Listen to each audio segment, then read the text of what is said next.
Good morning, everyone, and welcome to episode 25 of the ReelTok Podcast, a quarter century of episodes in now, and next week our episode will be our half-year anniversary, which is another wild metric. It does not feel like we've been doing it this long, but... Really? Wow. I don't think it feels like we've been doing it this long. Do you guys? Nah, not at all. It's kind of fucked. Half year next week. I can't believe it's half a year. That's crazy. 26 weeks. So shout out to all our supporters for getting us this far. But yeah, half year, crazy. Today we have a great packed episode. Going to be reviewing Cocaine Bear. Going to be reviewing Outer Banks Season 3. At least George and I will be. Got some new trailers this week. Plenty of movie news. A lot of nerd news as well. We'll go over what we've been watching lately. And then for the draft, in the spirit of Cocaine Bear, we're going to do a draft of movies that have an animal in the title of the movie. So all that's coming and more. We have tons of content coming today, like I just mentioned. But also we have 4 real quick episodes this week. We have a Q&A episode, a draft of the best movies that start with the word the, a new Real Fun trivia game. We haven't done one of those since like October, or maybe even earlier. I don't even know. It's been a long time. So, October. Yeah, so every single day, Monday through Friday, we are going to have a new episode of something dropping. So if you're watching us on YouTube right now, make sure you hit that subscribe button. Listening to Spotify or Apple, hit the follow button, rate us 5 stars so you know when our content is dropping, because we're going to have a ton coming this week. And again, none of this uptick in content would be possible without our Patreon members.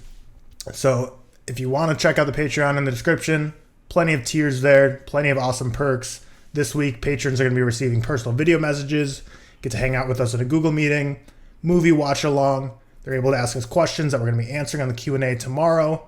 Yeah, that drops tomorrow. So plenty of perks for Patreon. Go check it out in the description below. See if you want to join. But with all that announcements out of the way, with all the content coming this week, let's get into episode 25. How is everyone doing this week? We'll start with George, because last week you were, on the back of an elephant in Cairo, Egypt, calling in from the podcast. How are you this week? Green screen. I'm good this week. Came back Tuesday, Wednesday, and just had a lot of work to catch up on because I took a couple days off the previous week. So it's been a little busy work-wise. Personal life, a little relaxing. I went home this weekend just to play tennis a little bit and see the fam. But other than that, chill. Busy week of work, chill week of personal life. And now we're recording a podcast and getting ready for the new week. Yeah. The cycle continues. Cam, how has your week been? I know you had a rough night last night with Purdue basketball, but how's the rest of the week been? Life sucks. Everything sucks. Purdue sucks. Fuck it. Who cares? I am like, Emma and I are both pretty sick this week. Not like super sick, but we both have colds. Just kind of real lazy week. If you can tell, I'm in the same sweatshirt as yesterday. I didn't So we should say that we recorded. Yeah, we recorded too. Sorry, so you can't tell. Sorry, but the people here can, obviously. We recorded yesterday as well to keep up with all this content. I just kind of come in my room and throw on a sweatshirt, and Emma and I just haven't left the apartment unless to go see Cocaine Bear. So yeah, just kind of a lazy weekend. And then Purdue, fuck you. Stupid ass school. Bunch of engineer nerds. So wait, you're gonna have the same sweatshirt on for 5 episodes straight? Yeah. Love that.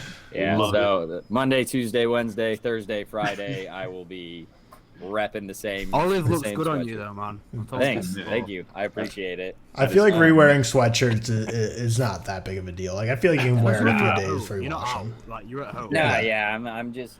Sweatshirts are a kind of thing that I'll throw off to the side and probably wear for a week and then wash them. Yeah, I don't know. I'd say I get like 3-4 washes or 3-4 wears out of a sweatshirt before I'm like, let's give it a wash. Exactly. Yeah, just lazy weekend. Nothing crazy. Well, I hope you start feeling better soon, as well as Emma. Hopefully. Seth, how have things been over on that side of the pond? Yeah, pretty good. I've like past couple of days felt a bit cold as well. Just feel run down, maybe because of stress at work, maybe because of other things. UFC last night was pretty good. The main event got cancelled after I don't know how something gets cancelled an hour before they're meant to go on. If you're that ill, you probably know you're that ill, so you just don't turn. Yeah, they cancel it because one of the fighters is sick, right? I don't know if like he wanted to fight and the doctor said he couldn't, but it's a bit of a weird one. It happened fairly recently as well. But I actually preferred it because last night wasn't a great card, and I have to stay up for like all events, even if they're shit. So I'm kind of glad that I could actually go to bed a little bit earlier. Yeah, I cut like 30 minutes off, right? Probably a bit more, yeah. Because next week's obviously the return of John Jones, probably the biggest card of the year. Just so excited for it. Even thinking about it, it's one of them. I'm just You know, I'm he's very big excited. if I know who it is. Mm-hmm. Exactly, that's the thing. Good for John Jones. No, we don't like John Jones. Oh, okay. We don't- that much I don't know then. Bad We for don't John like Jones. John Jones at all. Bad for John Jones. Bad for John Jones. But yeah, really excited. Ooh. Busy week, and then not much else really. Just seeing a few films, which we'll go on to in a bit, and then Cocaine Bear. Yeah. Yeah, I haven't gotten a UFC pay-per-view in years, but I don't know. This next card next week with like John Jones returning might be enough to get me intrigued. But I will be getting today, which is yesterday for listening. I'm going to be watching the Tommy Fury Jake Paul fight today, so I'm excited for that. That's cinema. Absolutely pulling for Tommy Fury just because I Love Island UK stan. No. So I'm pulling for Tommy Fury. I don't watch boxing anymore, and I've never watched like one of these like. It's like a half YouTube, half real boxing. Let's be honest. Yeah. I've never watched one of these. I used to For really, money. Yeah, For obviously. money. But I used to be really into boxing when I was younger. I've not watched boxing in ages, but I'm gonna watch it tonight because it's actually intriguing me. And I just think it'd be so funny if the brother of the best heavyweight in the world gets beaten by someone who was on Disney Channel. I just think that's hilarious. Like I'm rooting for Jake Paul in this one because I think it'd be funny, and I will be watching. Definitely. Yeah, I don't know how much. I don't know if there's like an undercard or anything. I don't know if you know, Seth, or if it's just like There one will be, fight. But... Yeah, gotta be. There'll be an undercard. There's always undercards. I have no idea. I'm only Yeah. going to be watching it for that. This is Same. where, like, I'll have no like, interest in undercard. Here's my TikTok lore knowledge. This is where like Faith Ordway was fighting that porn star. Oh, the one from the UK. Yeah. It would be kind of like one of those undercards. I'm sure there's like some TikToker fighting tonight. Me.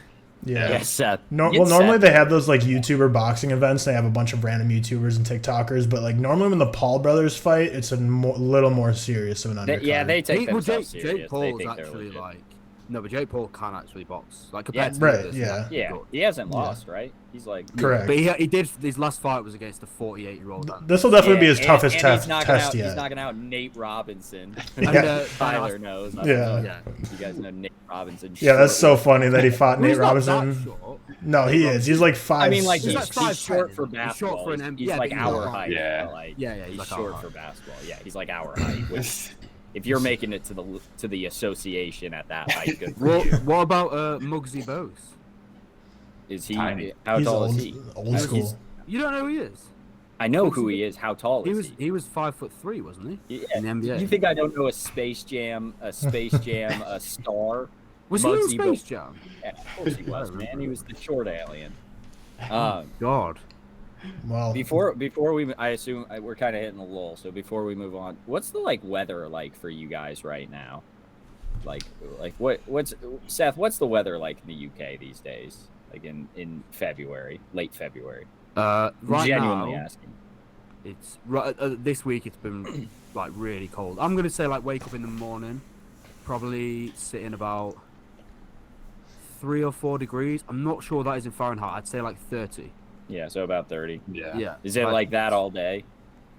At the moment, yeah.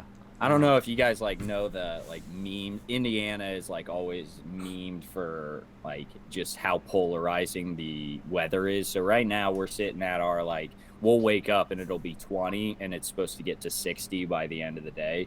Like it just absolutely ranges. So I think that's why I get a cold. That's why I get a cold like every single like fall time. I feel like because it's just or springtime. God, I'm an idiot. Every single. Yeah, every single change because Indiana just varies like crazy. So we're supposed to get up to 70 at one point this week, and then like the next day is 30. It's just you can go through every season in Indiana at once. It's Yeah. terrible. Move to New York. You should all move to New York. Sure. I don't know if I could live in a city, man. I don't think I could ever not live in a house again. That's fair. Once you That's leave fair. the apartment lifestyle, there's no way I can go back to it. Yeah, we're in like a townhome, and even that, I feel like I couldn't go to just like a 2-bedroom apartment or something like that. It's too much. Too much. If I wanted to live in New York, I'd just live in London. I don't want to live in London, so that's the issue, isn't it? The same thing. Well, let's get jumping into our reviews here. Starting off with Cocaine Bear, which, much like Megan of a month ago, has pulled off a very, very solid marketing campaign that got a lot of people super hyped up for it. It's directed by Elizabeth Banks, based on the true story of a bear that in the 80s ingested a lot of cocaine that was dropped from a plane by drug dealers in the middle of the woods, and the bear goes on a ravenous rampage, and you get to follow that in this movie in what is... Which is just not true, by the way, on the real story. The bear just, like, gets coked out, very lays down, and then dies. Yeah, right. Like, dies immediately. Like, that's kind of all that happens. So. Yeah. But, so yeah, this movie's like it's definitely like a classified as a comedy, but also definitely has plenty of elements of horror into it, especially like more classic horror. So yeah, let's just get into our reviews of it. I'm going to start off with Seth here. You saw it, I think, like basically opening day. I remember. Yeah. What were your thoughts on Cocaine Bear? We're not going to do a non-spoiler spoiler section. This isn't really like, if you're that passionate about Cocaine Bear, look in the description right now and skip ahead. But we're not going to, hold our tongue for a bit and then go spoiler mode. We're just going to talk Cocaine Bear. So Seth, let's hear it. Yeah. I don't really know what I was expecting from this. I think I wasn't expecting anything, but the one thing I didn't expect was that me leaving the cinema, like, I just wanted more bear.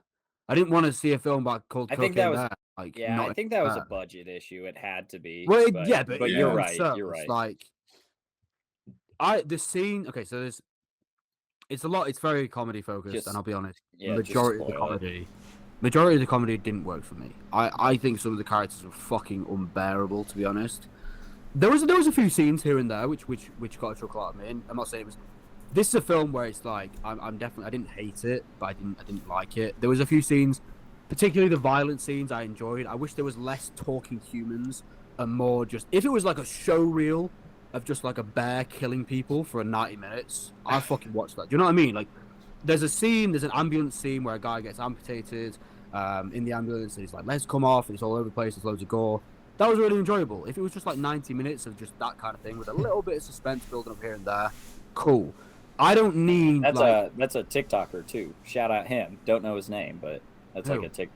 That guy who gets his legs bit off in the ambulance. He like started on TikTok. He makes those videos where it's like POV, you're a store worker, and they're like, I'll go talk to you. I'll go talk to your manager, and he's like, good, do it. I don't care if you mentioned it to my manager. This is a 9-to-5 job where I get paid $12, something like that. He just did a promotion for Cocaine Bear. Yeah. Was it the guy who did the video where it's like, you don't need to know anything? Yeah. That's why. Dude, I did not. Oh, I just put that together all too. Yeah, I saw it. So shout out him. Started on TikTok. They're just like us, for real. Wow. We'll be there. Celebrities, just like us. We'll be in the sequel. Yeah. We'll be Put us in the sequel of Put us in like Cocaine Shark or Cocaine Alligator. Cocaine Shark. And yeah, the worst thing for me was, like, it was good when it was stupid and when it was all out violence and gore. It was at its absolute worst when they tried to add any sort of character development in a film like this. The ending, I just honestly hated. I just thought, like, what are you doing? Just carry on. Either dive really deep into the absurdity and make it as stupid as possible, or actually try for a really well written film with some development. Don't go down the middle. I feel like it had no direction where I didn't know where it wanted to go most of the time. That was my main criticism. I give it a 2 out of 5, so I definitely didn't hate it. I think if there was a little, like, say, like 10-15 minutes more bear, maybe even a 3, but it was the fact that there was just so much shit that I just didn't care about. And I'll be honest, for a film about a bear killing people on cocaine, I was bored quite a lot of the time. Really? Yeah, I was bored, like, a lot of the time. I'm going to tell the truth here. I do not use my phone in the cinema. There was not many people in my screening. I was right at the back. I pulled my phone out for the last, like, half an hour, and I was just, like, scrolling some of the time. I was just bored. I just didn't care about most of the stuff that was on there. Yeah, I totally feel that. Like, well, my screening was packed. We had to sit in, like, the front bank of seats at the theater, but like in the back row of it, so it was still fine to see. Like, it was still good. Like, and I actually kind of sometimes prefer those seats, like in the front bank but back row, because I feel like I get super like immersed in the movie. But yeah, like I was with my girlfriend. It was like our date night for our 2-year anniversary, and like I literally fell asleep in the third act. Like she had to nudge me. She's like, "No way, are you sleeping right now?" I'm like, "I'm sorry. Like I'm so bored of this." Like the third act got so boring for me. Yeah, I agree. I think the thing is like what Seth nailed it on the head here. It's just that they didn't know what they wanted to be. Like they started off immediately at the movie like in the scene or in the woods with a hiker's girlfriend or fiance or wife or whatever just getting just mauled by a bear, and then from there you're like, this is about to be just an electric metal movie. But then you get introduced to probably 12 characters with just backstories they go way too deep into that are just so uninteresting. Like I don't need to know about a mom nurse who works like the night shift who has like a new boyfriend and they're going to be going to Nashville. Is there a profession that like we can give a mom that's not nurse? Like one day I would just like to see a mom not be a nurse. Yeah, it's like in a movie like Cocaine Bear when the mom's a nurse, like, oh wow, I bet she's gonna do some crucial first aid or like help save someone at the end. Like but like they it wasn't even just once, it was like multiple times they kept talking about like the trip with their boyfriend in Nashville. I'm like, what, this doesn't like matter for your character. And then like the 3 teenage gangbangers hanging out like the bathroom at the park, like I thought that was a dreadfully stupid storyline that I just didn't care for. Then like Alden Ehrenreich and the other guy who are like the drug dealers, like the fact that like every single time every single time that dude got like any blood on him, like they made a whole thing about like, oh man, you got on my shoes and stuff. I'm like, this is dreadfully unfunny. But like there was some scenes I really liked. I don't think any of the comedy ever worked for me. I thought it was a little funny when the kids ate the cocaine, but like all the dialogue leading up to that was not funny. But there was like action sequences like the ambulance and stuff that I thought were funny just from the mayhem that was going on and like the tree scene with the bear climbing the tree. But ultimately, like I give this a 4.4 out of 10. And it's not like a mid movie where I was like, oh, it's like just coasting at a 2-star the whole time. It's like there was like moments where I'm like, this is like a 4.5 star. Like I'm loving this specific moment. And there's a lot of times where I'm like, this is like a half star. I hate this. So just like it's a huge up and down of a movie that ended up just like settling on a 2 for me. I think that's the main problem. I don't know if you agree with this, Tyler. Like it wasn't to this be enjoyable. It either needed to be good or really fucking bad, where it was just down the middle. So it's like, I don't really care. And also, sorry, just to point out, Tyler mentioned anniversary. How weird is this? We all have an anniversary with our significant others within the space of 2 weeks. I think that's pretty funny. That is crazy. Yeah. And it's not even like a very typical cuffing season. I feel like it would be, if it was all like December or November, that makes sense. Like, oh, it's like all the wintry season. That's when everyone gets cuffed. But it's like end of winter. It's kind of like a weird season. Just wanted to throw that facts in there for everyone. Yeah, but back to Cocaine Bear real quick, like for my end real quick, like I don't know. It was just the whole third act was like dedicated to trying to be like, look, like the mom nurse is just trying to save her kids, and the mom bear is just trying to save her cubs. I'm like, ugh. They're like trying to make this like they're trying to make this like a thing now, and this is just not I just can't echo what Seth said enough. Where it's like, it just didn't know what it wanted to be. Did it want to like have a serious like feminist message with like this female bear, or did it want to like just be crazy Cocaine Bear? But George, you saw it the most recently, I believe, last night. What are your thoughts? Yeah, I just saw it last night. I mean, listen, it's exactly what I expected from a movie called Cocaine Bear.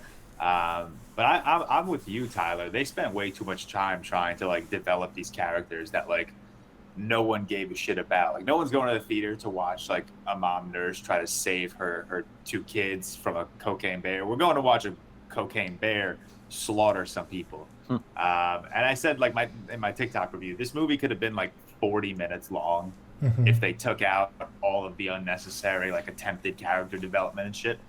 But no, it had laughs. I'm not going to sit here and tell you I didn't laugh at parts. My theater was losing it. My theater was absolutely losing it, and like I don't understand it. Like it had some funny moments. The whole ambulance chase scene was funny. I think the first scene where the mom sees the bear and like the kid and the guy are climbing the tree, that was funny. It had its funny moments, but I don't know. For the most part, I thought a lot of the comedy was delivered like very corny. I thought it was a little cringe. The acting was terrible. But it was fun. I had a fun time with it. You know, this is a movie you walk into and you just turn your brain off and you don't expect Oscar level stuff. So that's what I got. And, you know, it was enjoyable. I went with a 2 out of 5. I'll never rewatch this movie, but if there's a No. if there's a sequel, I will probably watch it. George, do you like sometimes think that these people who just laugh at everything? I had, you know, the cocaine scene with the kids where they have that like cringy dialogue up to the point where they try it for the first, whatever. Yeah. Mhm. There was these two women like howling, and I'm like, are you a fucking social experiment or something? Like, these are like the biggest NPCs ever. I just don't understand how this is so funny. That'd be such a funny roast to see Seth say to someone in person, just screaming, someone saying, "Are you a social experiment?" It's true. But I thought the scene was funny too when they first went in. I enjoyed when the park ranger, like the lady, met like the specialist guy, and she was like so obsessed with him, and like how she's like, these guys are wasting. That's Jesse Tyler Ferguson, my man Mitch from Modern Family is done dirty in this movie. Super dirty. So No, bad. I love that. Like how she's like just fawning over this dude, thinks he's the hottest thing ever, and she's like, "These children are wasting your time. Like he's the most important thing in the world." But Cameron, you saw it. You gave it the highest score out of all of us, but not really by much. What are your thoughts? I gave it I settled on a 61 out of 100. I think I dropped Sick down a bit, so this is, you know, still a 3 out of 5, my highest rated movie of the year. And I just I don't know, I laughed too much, and I had just an easy watch to give this a negative score. You are the social experiment, aren't you? No, man, I was not laughing at those moments, but like there were 2 moments that got me really to laugh, and also a couple moments where I'm like, I think I could make this funnier, but get to that. You probably could.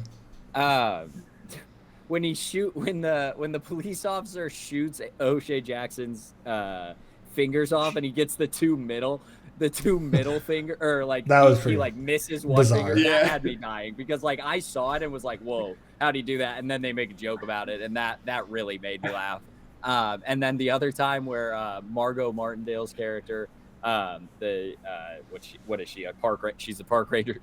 Tries shooting the bear and shoots the guy. No, that was funny. Mhm. Yeah, that really made me laugh. And the way I think I could make this funnier, I wish they would have made this like a running gag where she killed like 3 or 4 So people. many people. like I thought she was. Oh no! Oh no, we lost Cameron. Come on! He had a moment there. He was about to tell us how to make Cocaine Bear a 4 out of 5 star movie. Cam freezes left and right. Cam, you're back. You're back. Tell us how to make it You're better. back. Damn it. Yeah, so I think it would have been hilarious if while they're in the ambulance, if she shot Scott Seiss, who gets like mauled by the bear, like while she's trying to pull, as he's getting because she's mauled. just randomly firing, and he's like right behind or right in front of her. She's just randomly firing, trying to hit the bear. And I also thought she was gonna shoot the other, I don't even know, the kid that like The kid, just yeah. I don't even know how to describe him. He was just a hooligan kid, I guess. Yeah, I don't know. And then there were a lot of points that just like gave. I think George said it in his review, where it wasn't like a laugh, but it was like that was funny. Yeah. Like a it, little it, breath kind of thing. Like a it loud gave breath. me a chuckle, and I think there were enough moments that gave me a chuckle. Like the police officer, they had like a running gag going of him like with this dog, and it wasn't that funny, but every time he like brought it up once more, and I thought they were just gonna keep bringing it up, and they kind of did, but I think they could have made it more funny. But most times he brought it up, I was like, Yeah. It wasn't like the funniest thing. I think it was really funny when they first brought it up, and it was like progressively a less emphatic as it kept going on for me. Yeah. The one that really made me laugh is when he's like calling the Humane Society. It was like, I thought I was getting what did he say? A Great Dane or something. Yeah, it just had this small ass dog. Jesse Tyler Ferguson, man, done so dirty. Yeah. I don't know if you guys are fans of Modern Family. Wait, but which one's that? Which character? The park ranger. He's the Like no, the he's the guy park park ranger. ranger. No, he's the park ranger guy. the park ranger guy. The one that gets mauled in the tree, and then you just see blood drip down his face. Which Mhm. again, very Gnarly gory. scene. Yeah. It entertained me. If you ever hit a small animal of any capacity and make it sound like a dog whimpering, I'll probably cry. Don't tell me you cried at Cocaine Bear. It didn't you cry, actually. No, it did not actually make me No, cry. no. But I was like, it made me like, aw, why they hitting that baby bear? When the cocaine bear and I don't care about spoilers, when the cocaine bear got shot and like fell down the mountain, someone behind me goes, "Oh no!" That was me, man. That was me. I I wasn't saying it out loud, but any animal. I like will. look to my right to try peek over my shoulder to see who the fuck that, because that is a social experiment. Yeah. That was me, man. I can't explain it. I hate people. I love animals. So anytime. No, I know what you mean. Whenever an animal does like a noise in a film, whenever a person Like dies, whimpers. I don't care. Whenever an animal Yeah. does it, I do get a bit like. And then- I didn't realize that was the Modern Family guy, by the way. Yeah. Yeah. Also, did you guys realize Brooklyn Prince, who's the daughter in this? She's from the Florida Project. Is she? Yeah, Nice. she's the little girl in the Florida Project. Yeah. Wasn't she the girl from Black Phone too, or Megan, or one of No. those? I know they're sisters. They all No, look the same. She's not from either of those. I could have sworn. Sorry. it- Also, No. O'Shea Jackson Jr. is Ice Cube's son, so that's a Yeah. fun little Yes. thing. And then we got He we got played Ice Cube. basically. No, Oh he wait. did Oh play. yeah. Straight out of Compton. Yeah, straight out of Compton. Yeah. Thank you. Sorry. Yeah. I thought you were saying like in this he was like He was Ice Cube. Cube. No, He no, kinda no, was. And then we got the guy from Game of Thrones. A lot of people from other things during this movie. The whole And time I I mean, saw we got to mention Ray Liotta. Like, Well, yeah, Ray Liotta's in yeah, it. but I mean, Everyone his name knows hasn't Ray even brought up in the podcast. That's just disrespectful. Yeah. Yeah. Ray- Rest in peace, Ray Liotta. R.I.P. Tough, But- yeah, not a good character by any means, but he's always this kind of character. I feel Yeah. like this is the character he always plays. Like a mafia guy. Yeah, exactly. Like in this, he's Uh. just a drug dealer. For me, I like know. just like closing words from me on Cocaine Bears. It was just a very frustrating movie for me because, like you guys said, like I genuinely did laugh like several times. There was several scenes I was like, this is gnarly and awesome. But there was just so many scenes that I was so bored by and so uninterested in that it was just it's just such a roller coaster of a movie, and it just like sucks because like I'd almost rather have just like an average 5 out of 10 movie than something that shows flares and glimpses of like an 8, 9 out of 10 and then just sucks the rest. Because like I'm like Cam was saying, like you could have made this funnier, you could have made this better. Like if you focus the plot, like I saw so many pieces of Cocaine Bear that could have totally been like a very fun cult classic campy movie. But it just only was able to do that for moments. So any other Didn't closing lean into comments on the- Cocaine Bear from y'all? And then it also wouldn't be me if I like I said, this movie for me was a bunch of, oh, I know that guy from this place or whatever. Alden Ehrenreich, he's Han Solo. Got Yeah. Oh my god, Oh that wow, George? I thought that was Like, did super you not obvious. realize that? dude! I did Yeah, it's not. Han Solo. Yeah. Oh my god! And the whole Yeah. movie, I was like, "Where the fuck do I know this guy Han from?" Solo. And then I think obviously, I From think it from was the only the beard. one movie, Seth, the Solo A Oh, Star I've Wars seen story. it. Yeah. I think he's it was from, the like, in the Solo. beard and his like disgusting look that like threw me off. Also, he's in Oppenheimer. He's in Oppenheimer. He's also he in will Fair be in Play, Oppenheimer. which will be coming out on Netflix soon, which was a big winner at year for my Sundance. man Han. I Big think year for Alden. I think what this, and he got a lot of shit for being Han Solo, so good for him. But I think this movie, it either had two restrictions, because I'm assuming the budget is why they couldn't do a ton of bear, and also I fear that they wanted to be like a Jaws-esque thing, but you showed the bear way too much to make it Yeah, a you could. Jaws-esque thing. And it, also when you're in a comedy, that just doesn't work. The This budget from- wasn't low though. Like I've just looked, it was 35 million, which isn't as low. I Yeah, thought but it'd be lower. I mean, like, what was the budget of Prey? I feel like this bear Yeah. looked better than that bear. yeah, but you that was agree? a better film. Well, that's fair. Um, I will say though, 65, so you probably are right. this 65. Yeah, so they didn't have a ton of money. Like when you get into VFX of making a fake bear, I feel like that probably costs a lot. Yeah, right. Yeah. This movie Which was I kinda do like think they did. Actually, I don't know if it's right, but I feel like what we got of the bear looked pretty good VFX wise. Yeah. So it's like, would It we just rather have wasn't had enough. more bear, but then like the quality gets of all the bear scenes gets downticked 10%? Like I think they probably made the right Honestly, choice in terms of their budget, yes. but you would have rather. Yeah, it's tough, but I'd just rather it be more stupid. I wouldn't. If it was more stupid, I wouldn't have looked into the bear as much and be like, okay, that's some shit. Seth, did you end up watching Megan ever?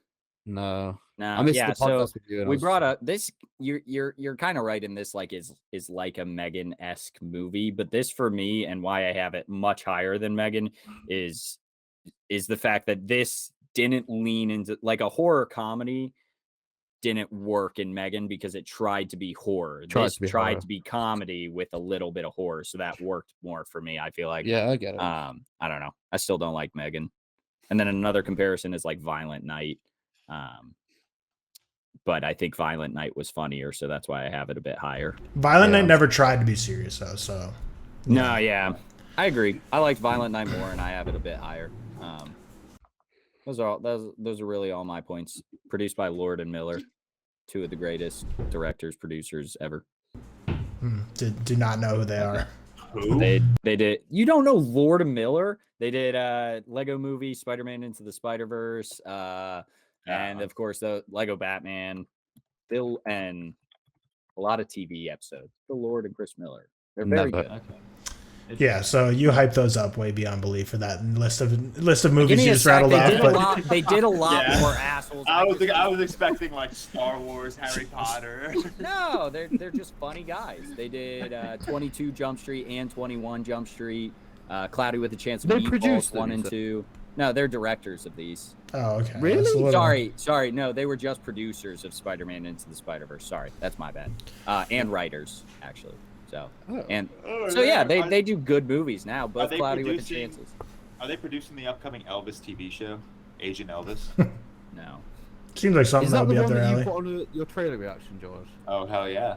No, I didn't they even are know not. what that was. No, they Yeah, are not, George. I that's just Matt. think they're very good now. They're not. They're more recent, but yeah, I like the 21 and 22 Jump Street, Cloudy with the Chance I of like Meatballs. Cloudy with a Chance of Meatballs. Oh, Good fun. producers on Solo, so maybe that's probably why they got a The Alden Ehrenreich Those are all done, yeah. connection. Probably why.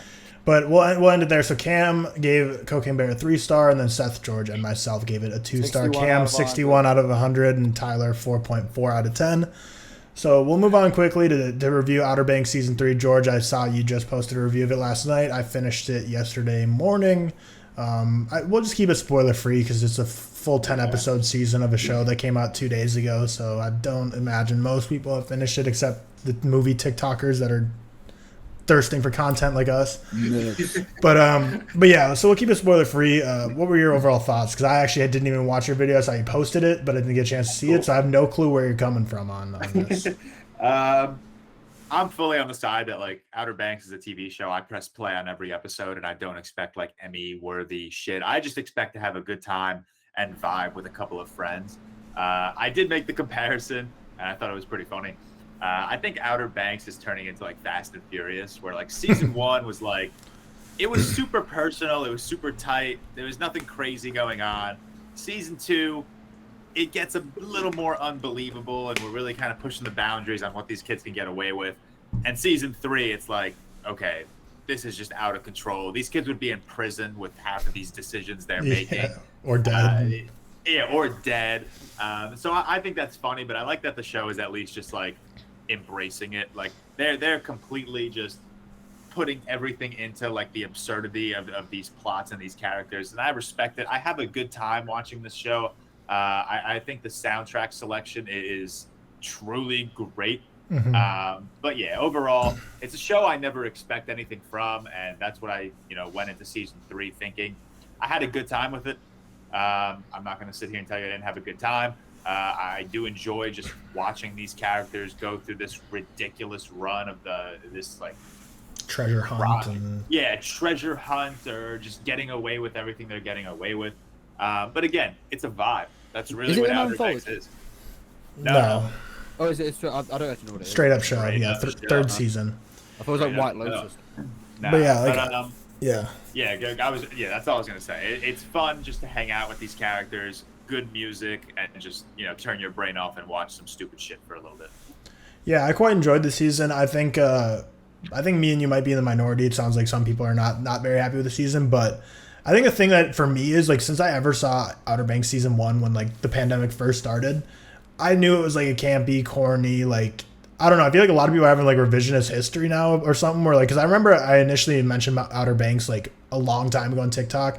I was like, oh, it's like a guilty pleasure show. I know it's like pretty dumb and like corny, and then everyone's like, it's not dumb and corny. Like, that's like a good show. I'm like, I don't know. Like, and then everyone's like kind of saying like, oh, season 1 was so like grounded, which it was for like 8 episodes. But if you can remember, like John B like falls, like Topper like pushes John B off like an 80-foot like thing and he just like lands on his back and he's fine.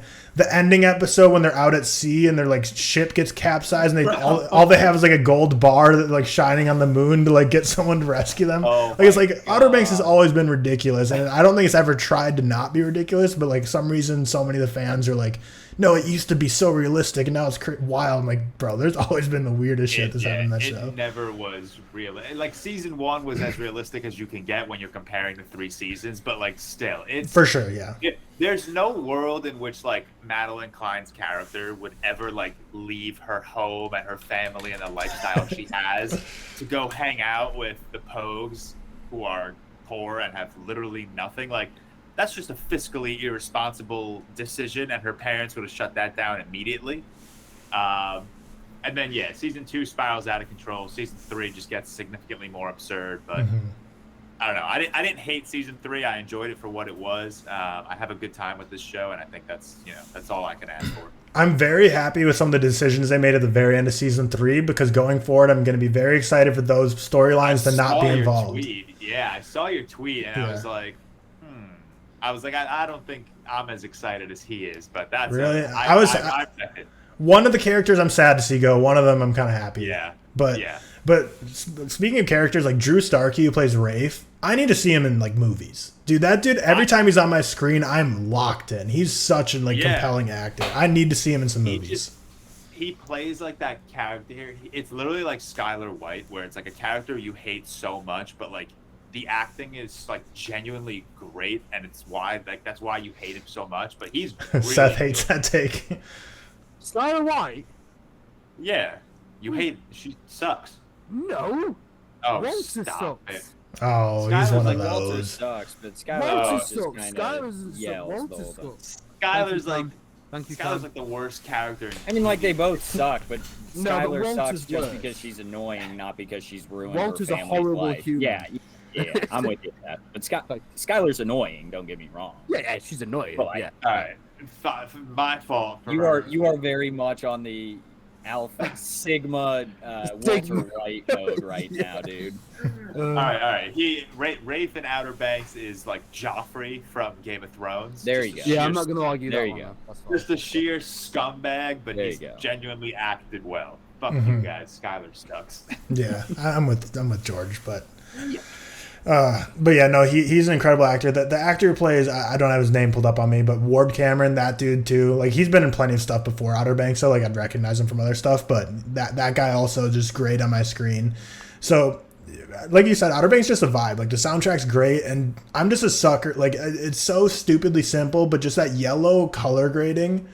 And like the ocean and on the beach and just how yellow and orange they color grade that show it's just so like appetizing to watch. Like I just love that. Like it's just so warm and like fuzzy.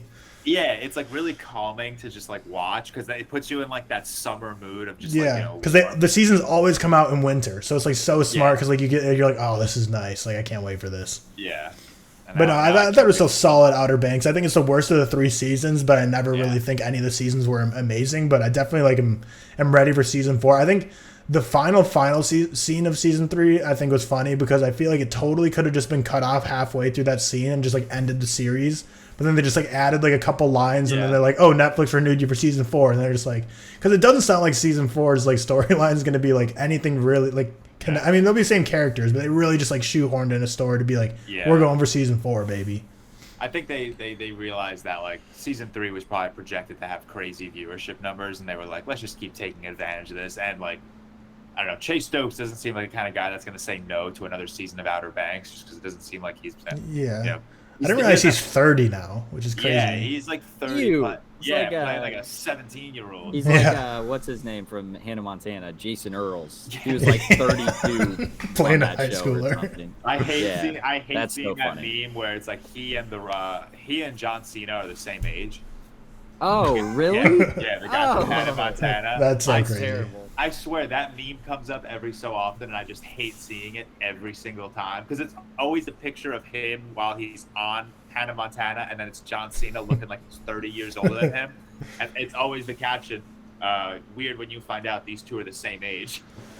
That is wild. But yeah, like the thing with the Outer Banks is they kind of just shot themselves in the foot because like I think maybe a year tops has elapsed like show wise in 3 seasons. So like they were still in high school, but I think at the very end, like, and this isn't a spoiler, but it's like at the very end of season 3, I think there's like I think it said like 18 months later or something. So I guess they're like getting a time jump in there. So like next season, they're probably not going to have to deal with any of them being in like high school. Yeah. But still, like even a college age guy, like if you're a freshman in college at age 30, that's still a little concerning. But this guy was that old. That guy's just, He's like 32 when on that. Yeah. I remember him. It's hilarious. Wow, that's weird. No, I would have loved, and I don't know. There's it's stupid to speculate and like theorize about Outer Banks, but like I would have loved season 3 to end, and then like right before it ends, there's one more scene, and they have like a 5-year time jump where they jump to like their senior year of college. And like they've all been separated. They talk to each other over the summer when they come back home, but like they're all at college, they're all doing their own thing, and they get brought back to the Outer Banks for something. Yeah. And that I think would have been cool, where it's just like a lot of time has elapsed. You know, our characters are in greatly different places in their life, and now they have to come back and like whatever solve another stupid mystery. But yeah, I don't see myself getting sick of it anytime soon, just because it's a good vibe, and like genuinely all the characters I think are well acted, and like I genuinely enjoy them on my screen. So just keep giving me more. And like the thing is, like this is a show I want ridiculousness from. I want crazy, unrealistic stuff. So give it to me. Anything else to say on Outer Banks? No, I could wrap it up there. All right, cool. So if you're enjoying episode 25 so far, if you're watching on YouTube, make sure you hit that like button. If you're on Spotify or Apple, leave us a rating, leave us a review. It truly, really helps us out. But we'll move right on to trailers, and I'm going to kick it over to Cam real quick. Can you sing your jingle for us, please? Oh, shit, he wasn't prepared. So I'm going to stall. He's going to get his guitar, even though I don't know if he listened to last episode back and realized, like, the microphone doesn't pick up his guitar. Like, not even a single sound. But audience, listen and just enlighten them. Cam. All right. No, just let him do it. Cam, back up from the mic a little bit. Okay. Hey. No way. It's trailer time. Nothing. No. Bro, we can't hear the guitar at all. And he smashes his guitar. No, like Cam, I was like, I don't think Cam listened to last episode back, which I don't blame you. Why would you dig for that? Oh, you did. But yeah, no matter what you do, that your mic just doesn't pick up that guitar. Not a single decibel. Hey, it's trailer time. There you go. All right, so we got 3 trailers this week, all pretty relatively minor, I'd say, compared to like normally what you get. But Past Lives, this is like the one. This is a trailer that really tested me to see if I'm like chronically online for film Twitter, because I saw dozens of reactions of this being like, this is like going to be the best movie of the year, peak, amazing. But I don't really think anyone in the general public knows about this movie nor cares about this movie. Past Lives, it was a Sundance film that was only available in person, so I wasn't able to see it. A24 purchased it after Sundance, and the trailer just came out this past week. Took the internet by storm, at least film Twitter by storm. It sounds like it's going to be coming out this summer. They don't have a firm release date. But a lot of people, this is kind of their early projection of like, this could be, best picture type contender. So did any of you get a chance to look at this Past Lives trailer? Seth, it sounds like you did. Yeah. I have seen like, it's got like really high reviews so far. I think it's like a 4.2, 4.3 on Letterboxd. Obviously after like a couple thousand, right? Sundance, yeah. I do see so many people on film Twitter saying like, "This is winning the Oscar," blah blah blah, and it's like let's just hold on a bit. Do you know what I mean? We're only like how long into the years? It's one of them, but it does look really good. It looks like something I'll really enjoy. It looks really interesting. I was actually going to ask you if you'd seen it, Tyler. I didn't know it was just in person. Yeah, just in person, unfortunately. Obviously, I know that you said we don't have a release date yet, which I did notice. It looks really good, and the reviews are really good, but like. It's very early to be saying how good this film is going to be compared to the rest of the year when we haven't got anything else, really. It looks very A24. It looks very right up A24's alley. And I think the thing with, like, film Twitter is, like, people go to these festivals that are, like, exclusive, and they just, like, love to show that off. Like, so, like, I've seen, like, early Oscar predictions for next year, and people say, like, Jonathan Majors for Magazine Dreams, and it's like, he was great in that, but the movie's not going to be that well received. It'll probably be like a 3.3 out of 5 on Letterboxd or something, but maybe he'll get a nominee. But I just think people love to just like be like, oh, I saw this movie already, so like, look at this. This is going to be one of the top, like, because I've seen also so many people be like, who've seen like an early screening of Creed, be like, wow, Jonathan Majors is so great in Creed, or like same with Ant-Man, and then people be like, just wait till you see him in Magazine Dreams. It's like, okay, we get it. You like attended a film festival, like chill out. But Cam, George, either of you get a chance to check out the Past Lives trailer? Yeah, I checked it out. I think it's hilarious when people like, and I listen, I'm a culprit of it too. I'm already saying Oppenheimer is the best movie of the year, which it probably is. You know, Christopher Nolan, go. I think Seth thinks the same. Yeah. But it's also funny, like if you go back to like a lot of like YouTubers, like January 2022, their predictions for this year's Oscars, like before they've seen any movie, it's always like, oh, here are my way too early predictions. It's the lists are wildly different from what like we're seeing as the actual nominations now. So I feel like this is one of those situations where it's like, this is getting a lot of like rave because it might be just like the only good movie out right now. You know, no one knew about After Sun coming into March of 2022. Right. No one knew about everything everywhere all at once. No one knew was even coming out. So and there's when a lot it did of come out, everyone was like, there was like, this is winning. Like, there's no one's gonna play everything near it. Yeah. And then like 6 months later, we're like, oh, actually, it's like 6th on my list now. So how are you supposed to know what you're gonna think about these it's films? Gonna be it's so hard to tell like, where what. What were you talking about, Seth?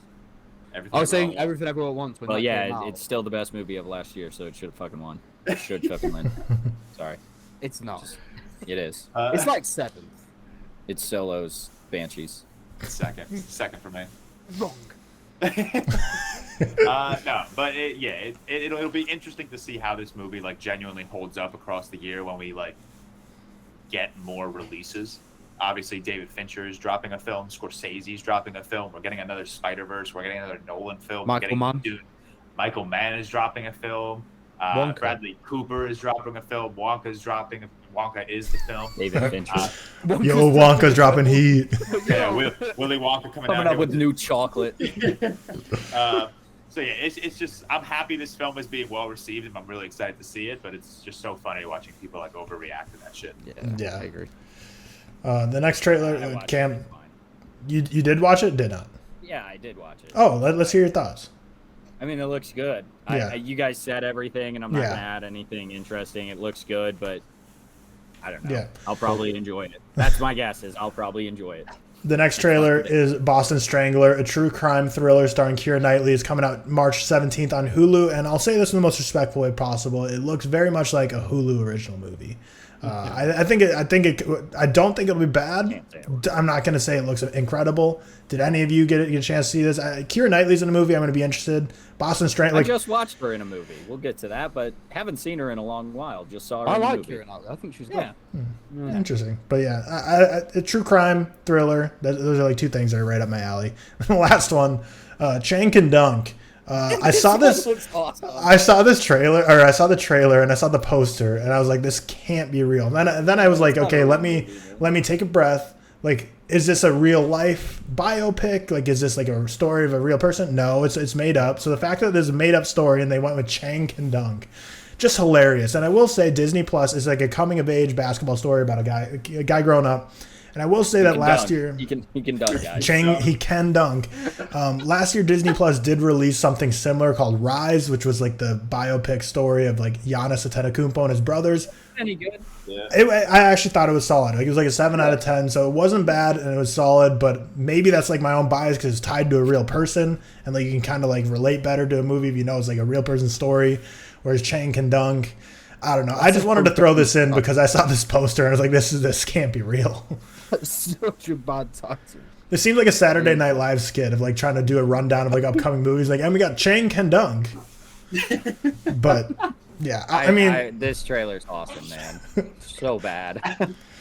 But that does it for trailers. Relatively light week on trailers, but we'll move right into movie news and nerd news, where we have actually like a ton of stuff this week, the first time in a while. Yeah. So the reviews went a little quicker today, and the trailers went a little quicker, but we got some news to sink our teeth into. And the first one, I'm going to go to our resident Lord of the Rings fan, Seth, because new Lord of the Rings films are in the works at Warner Brothers. Are you excited? Scared? Both? Where are you at?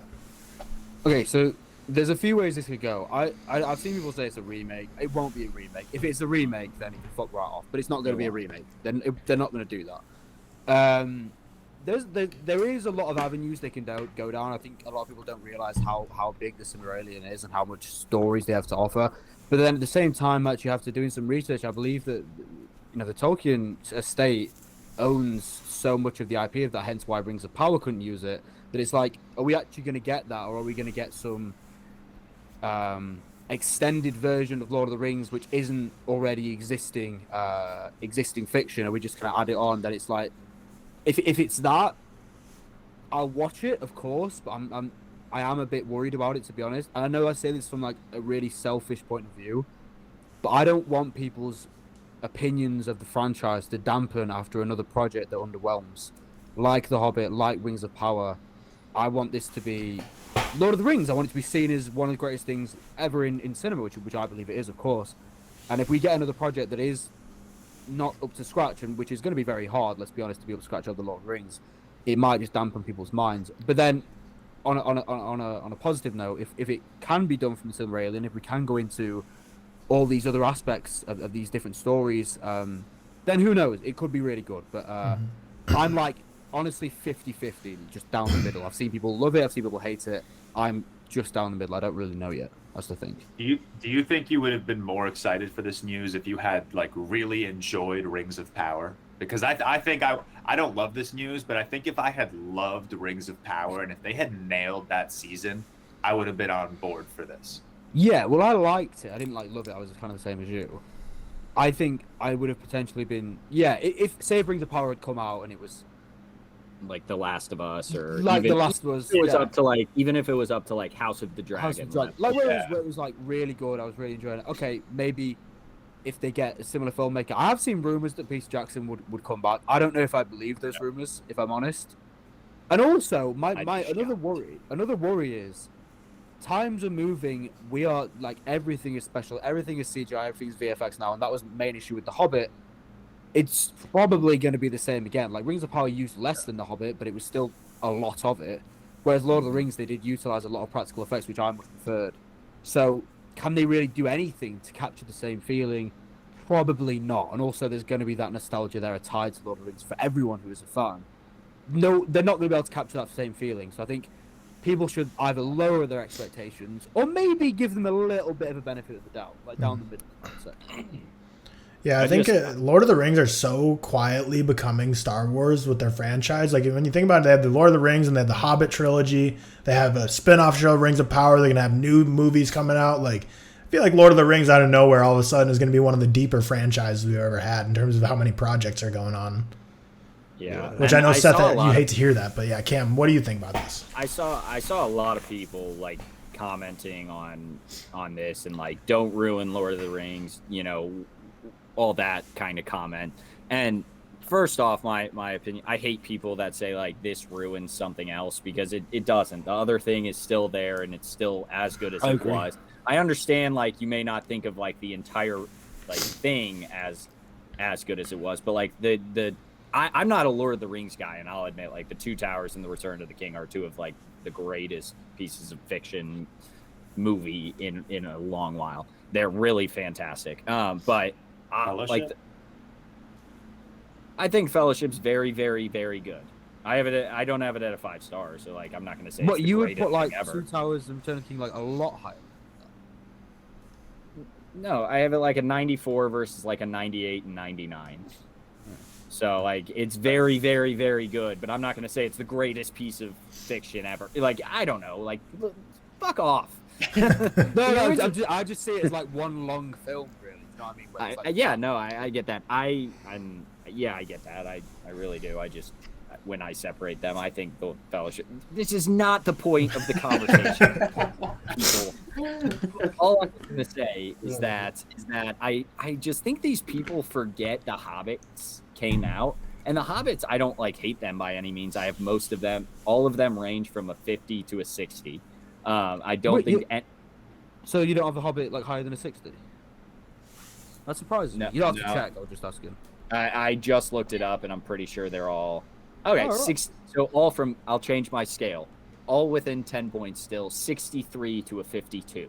So 11. My God. I actually liked. To be honest, I liked the first two Hobbits films like quite a lot. Really? The third. I mean, one, that's fine. That's fine. The third one I didn't. The first two I really did. That's fine. Beside the point, you wouldn't say they're not nearly as good. No. Yeah. Whatever. Yeah. But that's my point, is like people are freaking out, and it's like, do you not remember the Hobbits? Like, even if you don't think they're bad, like I don't think they're terrible. I just don't think they're very good. They've come out, and then also Rings of Power like was not received that well. Again, it's a show that you'd say is not bad, but it's fine. Like, so I really think people just kind of forgetting those projects. No, I think their point is that they're furthering that. They're just continuing to do more of it, where the projects have been. I think both projects have been. I think The Hobbit and Rings of Power have been good, but like you say, nothing to the extent. I'm impressed, and I think it's mostly just because what's her name, J.K. Rowling, still is like in full control of Harry Potter. I'm impressed. Like, Harry Potter hasn't had like all of this. Like, even James Cameron the other day said, like, he said something about, like, ask me in 5 years if Avatar could ever be made into a TV show. Mm-hmm. I'm certain it will be, especially, like 10 years after, like, James Cameron passes or something like that. Like, I'm certain they're just going to be ready to suck on the teat of Avatar and just milk out money for it. So I like, Harry Potter's kind of the last, like, domino to fall, honestly. Mm-hmm. Yep. Yeah. Well, we'll see how those goes. Again, it's really early. We really don't have much more news other than that they're in development at Warner Bros. We have no clue what they're following, but I'm sure people are going to be very eager to see updates. I'm kind of going back into Seth's court here because Stanley Kubrick is mentioned, but Steven Spielberg is developing a 7-part limited series on HBO based on Stanley Kubrick's lost film, Napoleon. Basically, I saw this news, like, cool. Like, I'll watch it. It'd be interesting. Like, if it's Steven Spielberg making something based on Stanley Kubrick's work that was a lost film, like, there's enough names and bait in that headline to get me to be like, I'll watch this. There's enough names attached that I'm gonna be interested. Seth, I don't know if you have any particular attachment to Kubrick and his lost film of Napoleon, but I mean, I don't really know like the crazy amount about it. I know that it's going to be a pretty large scale production in what it is and what the story is, but I don't really know. Like, I mean, I'm all for it. I guess I'll watch it. I'm pretty happy with it, but I just know it's going to be a pretty from what I've seen, it's going to be a pretty huge production in terms of the story and stuff like that. But it's very capable filmmaker to be on it anyway. So yeah, who cares? Yeah, what excites me about it is I feel like it's decently a passion project for Steven Spielberg, because a lot of people have floated around the idea that The Fabelmans might be his last movie. So then this coming out as an announcement pretty immediately after that he's going to be doing a whole 7-part limited series makes me think like he's genuinely very like passionate about trying to make this. So should be good. Cam, Jordan, anything to add here? Nope. Didn't all right. hear anything about it, to be honest with you. Another highly touted filmmaker, David Fincher, has said that Mindhunter Season 3 will never happen. It's just not profitable for Netflix. This is a show that I really enjoyed, and a lot of people for like years have been like, oh, Season 3 is going to come. Just wait. They're going to announce it. It'll come back. But I think this is the final nail in the coffin that it's never going to come back. When was Season 2? I haven't seen it. Probably 2019. 4 years ago. Really? Yeah. I know a lot of people really like it. I saw a lot of hate for this on Twitter and stuff. I haven't seen it. A long time ago. Yeah, it stars the guy from Knock at the Cabin. His name's escaping me, but not Ben Aldridge, the other one. The other one, yeah. But yeah, very, very, very solid show that I quite enjoyed, but it's not coming back. Next, but HBO Max is renewing Velma for Season 2. Yeah. I guarantee that thing made money.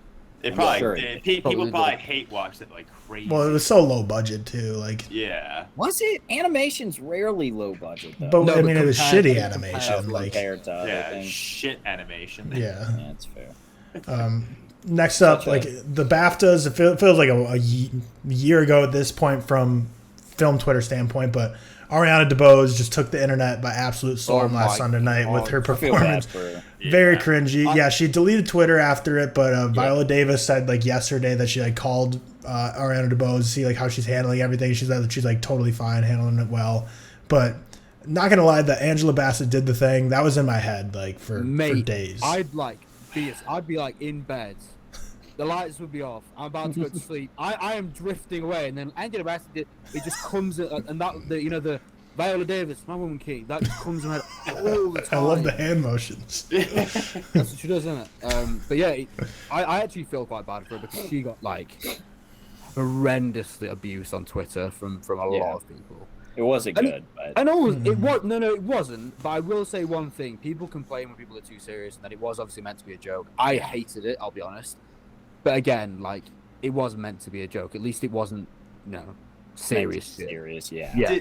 Did like none of her friends or family see her like rehearse this beforehand? Well, there's a video of her rehearsing. I think people in Hollywood have a problem of thinking they're like hilarious. Cool. Yeah, cool or hilarious. And I don't think any of them actually know what's funny. Some That's of what I've the facial decided. expressions and It the was, audience. oh my god, it was so. Did you see Anna de Armas's like expressions? To like, bro, Kate Blanchett had like the straightest face, and then when Ariana DeBose said Kate Blanchett, she just gave like the most fake smile, secondhand embarrassed smile I've ever seen. And then Jamie Lee Curtis at the end, like dancing. Like, yeah, it's so weird because like she made it like catchy because obviously stuck in people's minds. But it seemed like the lyrics she spent like 15 seconds on because other than Viola Davis, My Woman King, everything else was just Kate Blanchett, you were amazing. Jamie Lee, you're all of us. It's like, did you watch any of their movies? Like, did you only see Woman King? So that's the only one you can like come up with a line for because she just basically say like this actress great. The Kerry one as well, like Kerry Condon with a C or something like that. It's like. Yeah, it was a rough clip. I'm sure it sounds like she's doing okay. Hopefully that's actually the case. Next bit of news: Succession will officially end with season 4. I watched season 1. I just didn't get into it, but obviously I know it's like the darling of award season. A lot of people love this show, and a lot of people are like sad it's leaving, but also being like, hey, like this is a show I love so much. The fact that it's gonna be ending, like while it's still great, would much rather have that than kind of dragging on and dying off. But I've never seen it, but I think this is like just a problem with TV is like everyone freaks out when a good show ends on a good note and a good season rather than the Flash on CW, which has been turning out for 12 years now and 9 seasons. And it's like, wow, this thing got bad. And so, yeah, it's just like I said, I've never seen it, but everything I've seen from it is that it's a really great show. And I'm sure season 4 will be just as great if you think it is. And then they'll end it, and it'll be fine. At least it ended well. You're not looking back at like your Game of Thrones. Yeah. I'm really worried The Last of Us is going to go like with its own lore after because it's so popular. I'd be shocked if it does, but like I'm worried. There is rumors with The Last of Us that they are going to announce a part 3 with the game, with the original game developers anyway. So maybe it will be original material, but who knows? Yeah, well, the thing is, Succession is also HBO. Last of Us is HBO, so you know they're smart. They're smarter. I mean, they also did Game of Thrones as well, but I'd say they definitely like this is definitely for sure they hit more than they miss in terms of like their shows and how they end them and bring them to close. So we'll see how that goes. Talking about TV shows again, bouncing back to Netflix. Nick Offerman and Megan Mullally cast in Umbrella Academy's final season. I honestly, like George, I think you've seen all 3 seasons. I watched the first season, really enjoyed it. Second season dwindled off a bit. Third season couldn't get into. I think I'm like pretty out on the show at this point, but I mean Nick Offerman's just like making moves going in these streaming shows. But what do you think, George? 'Cause I know you've seen Umbrella Academy. Yeah, I think it's a great addition. Obviously, Nick Offerman is just the fucking man. And his I wife. love. Yeah. Oh, that's his wife, Megan Mullally. Yeah, never heard of her before. I didn't know her name. She's like the crazy girl in Parks and Rec. It's his wife. Oh, in real life. right. Okay. That's kind of why they get away with it, you know. Okay, that makes sense. But yeah, I love season 1 of Umbrella Academy. I think it was a super unique, like superhero comic book show. Season 2 is pretty much just like a carbon copy of season 1, which I don't mind, but it's just a copy and paste. Season 3, they kind of dial it down from like the whole like world ending shit, and they focus on like their personal stories a little bit more, which I really thoroughly enjoyed. So I'm excited. I like this show a great deal. Cool. I know a lot of people don't, and I seem to be in the minority of that, but you add Nick Offerman to anything and I'll watch it. Yeah, I know a lot of people don't like the show for like political reasons. I'm just gonna say that's absolutely not me. I just genuinely not because Elliot Page is a very contentious person in Hollywood, but that's definitely not the reason I don't like it. It's just like my interest has kind of died down on it a bit since the ending of season 1 with that violin episode. I was like, this is insane, the craziest thing ever, and then it just kind of dwindled a bit for me. But yeah, we'll see. Maybe I'll jump back in whenever it comes out. Blumhouse has launched Blumhouse Games to produce original horror video games. I think this is a very fitting addition with like Friday Night at Freddy's, like that they're now making the movie. Why are you giving that a thumbs down, Cam? Because you hate horror? I think this is just going to be so stupid and no one's going to play these games. Why? I'm right here. Hey, and you let me know the first Blumhouse game you play, man. All right? I think it'd be... I think this is going to flop. as quickly as it starts. All right, we shall see. I don't know the video game market well, so I don't know. I don't know how it compares to like the movie market with how game. But I'm assuming most of their games are going to be like the Friday Night at Freddy's, like very low budget, like stuff that's just going to try to make something that doesn't look great, but it's going to become like a campy classic that people are going to stream on Twitch, and they're all going to be horror games as original horror video games, which always do crazy numbers on live streams. Horror game is, they'll do numbers. It's the same with films because people want the experience of being scared within a game as well. That's what happens. Yeah, they love watching Twitch streamers overreact and freak out on scared games. But Cam Blumhouse hater confirmed. I'm not super random. Sorry, the SAG Awards are tonight. Yeah, SAG Awards are tonight. It's kind of the last precursor. Screen Actors Guild. Screen Actors Guild. So last of the major precursors, yeah, and because the producers awards were last night and gave Everything Everywhere All at Once the best picture. So at this point, that movie just like has all the momentum in the world going into the Oscars. So. Oh yeah, because the Oscars are the one to no, the Oscars and me. The Oscars and me. Well, what is the ReelTok Awards? Are, and the ReelTok Awards. Okay. There you go. Which I have a bold prediction for the SAG Awards, and I want to say this right now. Ke Huy Quan is not winning Best Supporting Actor. I think Barry Keoghan is. Okay. That is also, by the way, they've been saying that is my bold prediction. They've been announcing his name at awards. Yeah, I agree, Cam. Yeah. You cut out right when you said his last name. We didn't hear I hate this fucking Wi-Fi, man. They pronounce his name as Barry Keoghan. No, it actually is Keoghan because he pronounced. I thought it was Keoghan. No, yeah, it's he Keoghan. Actually said Keoghan. Everyone said I was saying it wrong. That if you search it, he says Keoghan as well. Yeah. All right. Yeah, it seems like unfortunately, like Oscars, you know, they're just silly awards, but they're not the ReelTok Awards. But yeah, it seems like Banshee's steam died at the BAFTAs, where like the British award show didn't really give it much awards. They gave like All Quiet on the Western Front all the awards instead. But we'll see. I'm still excited. It's like 2 weeks. Yeah, 2 weeks away from Oscars. Yeah. Today is right. Yeah, the 2 weeks. Shit. Yeah, we got to get ready for like making some Oscars prediction real quick and stuff like that. So that'll be exciting. We can do that. Next piece of news: A Man Called Otto has passed 100 million worldwide, and I just put this in there because it's just so creepy. Like it's just such a quiet movie that's just racking up money like crazy. Wow. Because it's Tom Hanks, man. That's why in the Real Fun trivia, like I threw this one out. I was like, A Man Called Otto, like when I was just trying to freeze at the end. It's kind of crazy. I guess it's just been climbing up the box office. I said cinema's healing like as a joke, but actually not, because the past few years the main movies have been making money at the box office have been, you know, Marvel films, which is the same age demographic going to the theater every time. It's, you know, people ages 16 to 30 going to the theater. But with things like A Man Called Otto, 80 for Brady actually did pretty decent. Top Gun Maverick, like those are the true signifiers of like going back to the theaters is like really returning, because these are the older demographics, the people that like so many times in my life, this is the demographic that's like people don't go to movies anymore. Like literally no one does. Those things are ghost towns, but now they're starting to go back.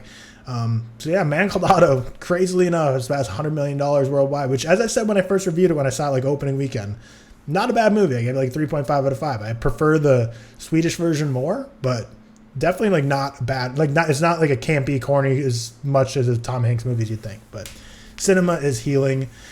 Final piece of news: Addison Rae and Patrick Dempsey to co-star in Eli Roth's horror movie Thanksgiving. Yeah. This is just Addison Rae is just like one of the worst actresses that has ever graced this planet.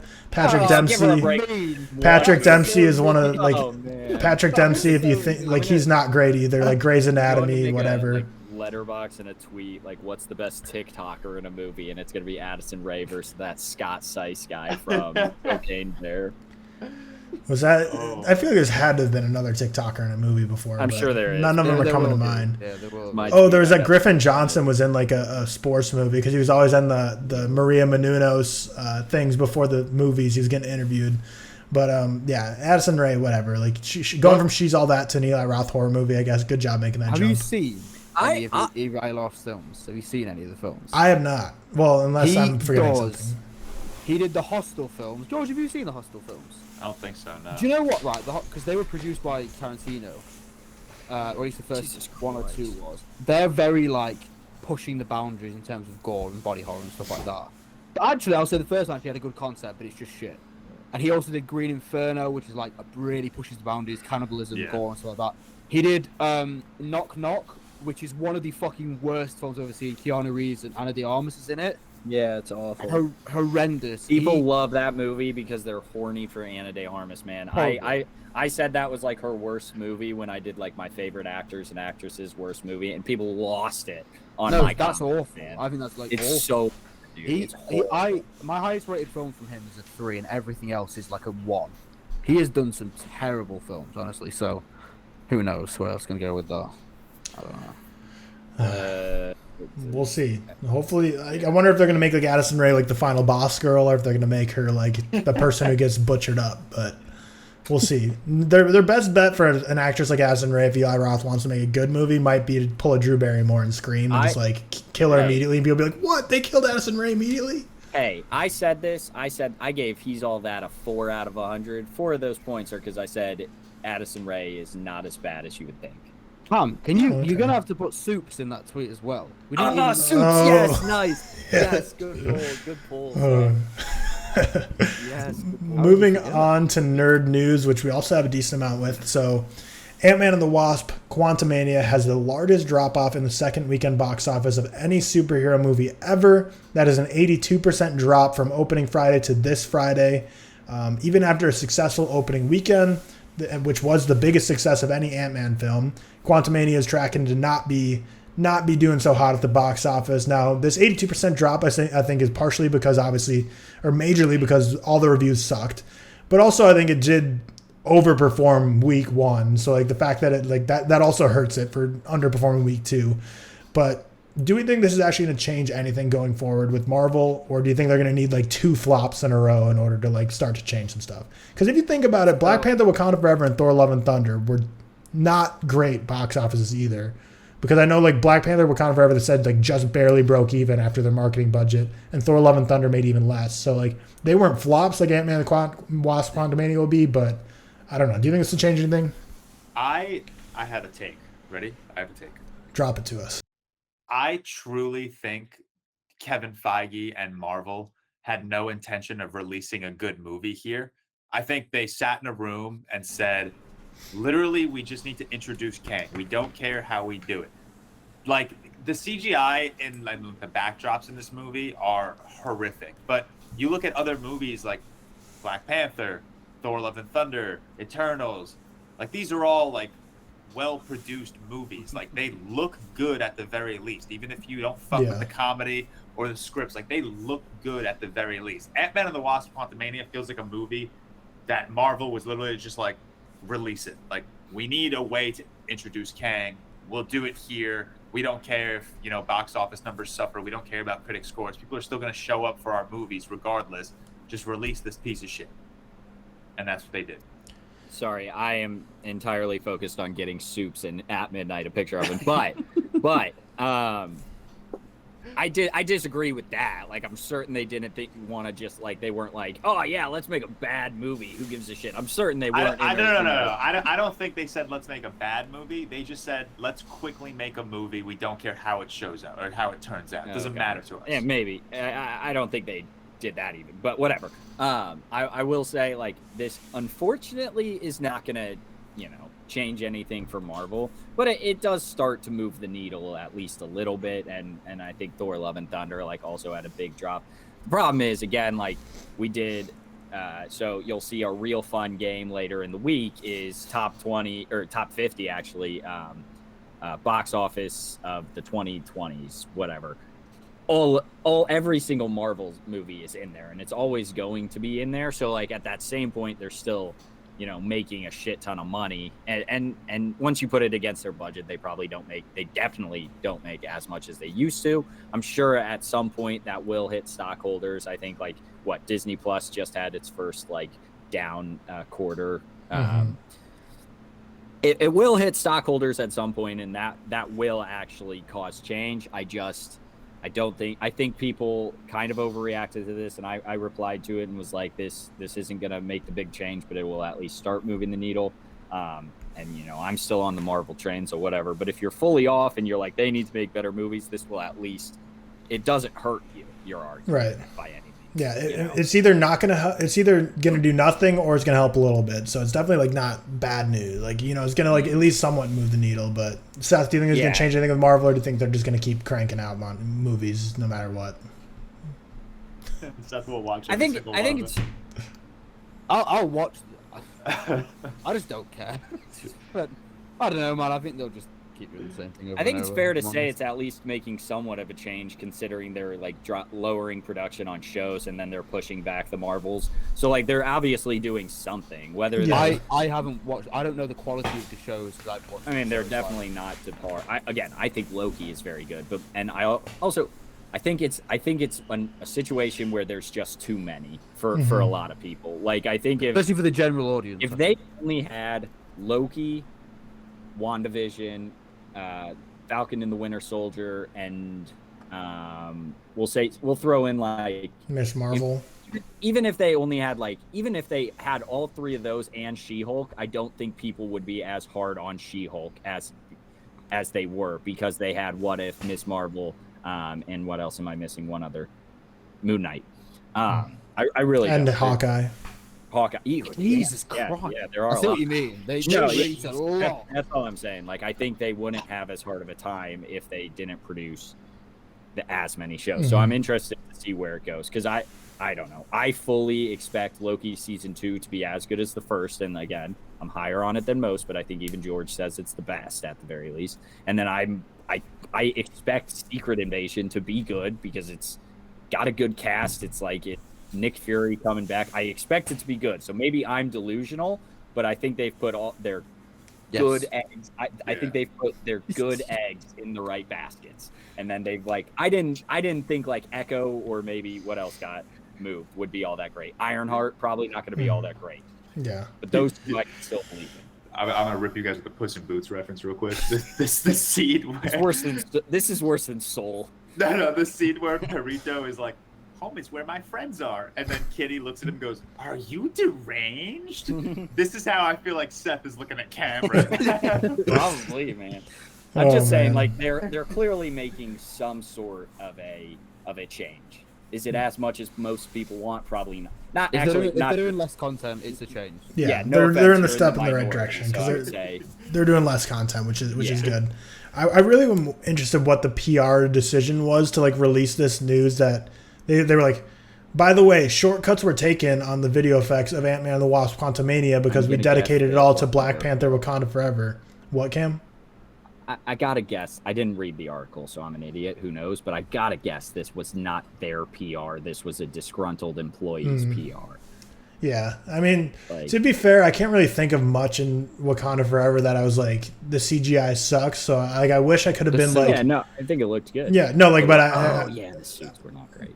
Yeah, the suits, right. But yeah, I don't know how much of that like is going from the VFX and stuff. But yeah, it's like part of me wanted to be like, wow, they dedicated resources to Black Panther: Wakanda Forever to still suck. Like if they would have said they dedicated resources away from Quantumania to go towards Thor: Love and Thunder, then I'd be like, ooh, that's like a rough headline, because neither way it looked great. But yeah, just a wild headline that like they took shortcuts with the VFX. Don't know how much of it's true. It might be just a disgruntled employee. But still just interesting to say the least, and kind of helps cater into the whole fact that like we're trying to do less content going forward. So hopefully no more shortcuts need to be made with VFX, when that's one of the peak things people have been criticizing it the past year or two with Marvel. Continue with Marvel. Steven Yeun, from everyone knows him from Nope, and Minari, right? He's in Minari also. Yeah, he's also Invincible and Invisible. Yep. He was cast in Thunderbolts, and not just cast. They said his role is going to be significant and integral role to the future of the MCU. So it doesn't sound like they just brought him in to be like a side character. Sounds like he's going to be a pretty important character. A lot of people have been fan casting, trying to figure out what he's going to be. But I think Steven Yeun is a fantastic actor. I think he's a big get for Thunderbolts. It's definitely a movie that's not as high in people's hype radar as others. So, you know, the more news you can have coming out like this about it, it's going to start getting people a little more excited. But yeah, I don't really have anything else to add there. I just think Steven Yeun, great actor. Cool to see him in the MCU. Yeah, I'm just saying, he's like building himself up like a crazy resume between like Minari and Burning and Invincible and now the MCU and The Walking Dead. Like he's like slowly like really He's an octopus. packing in a sick resume right now, and it's kind of dope to see. Yeah, he was in Sorry to Bother You also. Oh yeah. Here's nerd corner with Cam. Most of these are, but he could be playing a character called Sentry, who's basically like the Superman-ish kind of, from what I've read of the MCU. But he's got like, I don't know if it's again, I haven't read the comics. This is just what I read online when I fan theory. You know, he's got like dual personalities, and so he's like half villain, half hero. So I don't know. Steven Yeun's a good actor. He's Oscar nominated, if I'm not mistaken. Yes, he is. For Minari, right? Yes, damn good actor. And the one thing I don't think anyone is able to complain about in Marvel is their casting, and this is probably a good casting. That's all I got. Yep, I would agree with that. The casting usually always hits the mark pretty well. A new look at Mandalorian Season 3 has been released. It's just been a really quick teaser premiering on Disney Plus March 1st. The big news about The Mandalorian, though, is Jon Favreau says that he really has no end in sight for the series, just kind of plans on continuing it for the foreseeable future. To me, as someone who like doesn't love The Mandalorian nearly as much as you guys, that's like plays right into what like my criticism has always been. I've always been like this. Like when I watched season 1, I just never got sucked in because I'm like, this just seems like rinse and repeat every episode. And the fact that he's like, yeah, there's no end to this. It's just going to kind of keep going. I'm like, that's exactly what turned me off to the series in the first place. But what do you guys think about him saying that there's really no end coming for Mandalorian? He directs it. He doesn't write it anymore. He's the executive producer, and he doesn't direct every episode. I think he directs like the finales. Yeah. I think get like Bryce Dallas Howard. What season? Taika Is Waititi. Three. 3 is about to come out. I don't believe him when he says that. I don't know why. I just don't. I don't believe that someone's like just making a TV show with no like End goal. whether it's not like a definitive end to these like characters, like whether we not see like Mando die or Grogu, blah blah blah. Like I just don't buy that there isn't going to be like a definitive end. Like it can't continue being like side quests. And I know Tyler hates that. I actually enjoy that. I like just a super chill, relaxed Star Wars project. Yeah, it just depends what you're looking for. Like it's I really enjoy that. But I just don't buy that he does not have like an end goal in mind. Cameron, is he frozen? He's super frozen. I really thought he was just staring at me. I was like, damn, he really like Cam's face anytime anyone says anything remotely negative about Star Wars. Star Wars. Well, if he wants to, he's back. Cam, do you have anything to add? I hate this I don't know what's this week's been weird because it happens normally like maybe once an episode. This week's been absurd. Am I still frozen or am I? No, you're all good, buddy. Yeah, okay. I'm kind of on the exact opposite of Tyler. I love that The Mandalorian. It feels like a TV show that doesn't just like all season it's building to something like oh, he's coming and then the big bad comes, because that's like a very, even if it's not a very like most shows thing, it's a very like Disney thing. You can get roped into like just always building towards a big bad. And I don't know. I love the side quests of just, and then they kind of grow. And Tyler, I know you didn't watch season 2. It is much more building. It has like a couple episodes of side quests and stuff like that, but it is much more overarching story build. And then this season, I already know it's going to be like Siege on Mandalore, Battle for Mandalore kind of thing. So it's going to be a very overarching story with probably again a couple episodes of side quests, and that just makes me happy. I don't have any issue with Jon Favreau saying this, whether it's true or not. I like the side quests, and obviously they're not going to keep it going forever, but probably is easier on Pedro Pascal considering he's just not there and he's actually just in a room recording audio. Yeah. So good for him. Final bit of news. Brian Taylor's Hellboy reboot, which we discussed last week, has been confirmed to be rated R, and it's a horror film following the Crooked Man comic run. And really, the thing I pulled from this is I've been loving lately that, like, with all the DC Universe announcements and with Hellboy's announcements, that, like, when movies are being made, comic book movies, they're starting to announce the comic runs, because I feel like that's, like, the comic book industry in general has been kind of like a downhill dying industry in terms of sales, and like a lot of comic book stores physical ones have been closing. So the fact that they're like keep naming the runs and then people get all hyped, and you always see like the DC universe, like after James Gunn announced all the projects and what they're based on, like all those comics were sold out immediately. Like I think it's just like a cool that their directors are doing that because it's like kind of reinvigorating a dying industry. But Brian Taylor's like, a lot of people are super excited for this reboot. It's gonna be rated R. It's gonna be a horror film. I mean, we don't really have any casting details yet, but As long as it's better than the last Hellboy. yeah, was that the one with David Harbour? Yeah. I will defend David Harbour in that role. I think he plays that character. Yeah, I think he's pretty well. good as Hellboy. The I won't movie argue with that. sucks. Yeah, the movie's bad. Who was the original Hellboy? Why am I forgetting? This? Ron Perlman. Ron Perlman. Hmm. That's a top 10 comic book movie casting of all time. I like Hellboy. I'll die on that hill. No, yeah, That's a better casting than like Chris Hemsworth as Thor or Chris Evans as Captain America or any of the Spider-Men. I think. I probably agree. Yeah. Okay. Yeah, that is one of the best castings. Captain America and Thor, man, you could just hire any white, tall, muscly, like American, like realistically. Hire any Australian juice head, and you got Thor, bro. Yeah. Oh yeah. Well, is Thor even Australian, or do they just make him Australian in the MCU?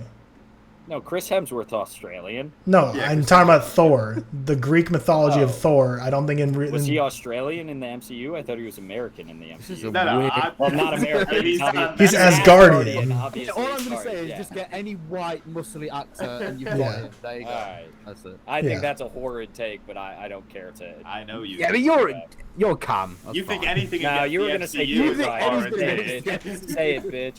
You were gonna say Dick Rider. Get out of here.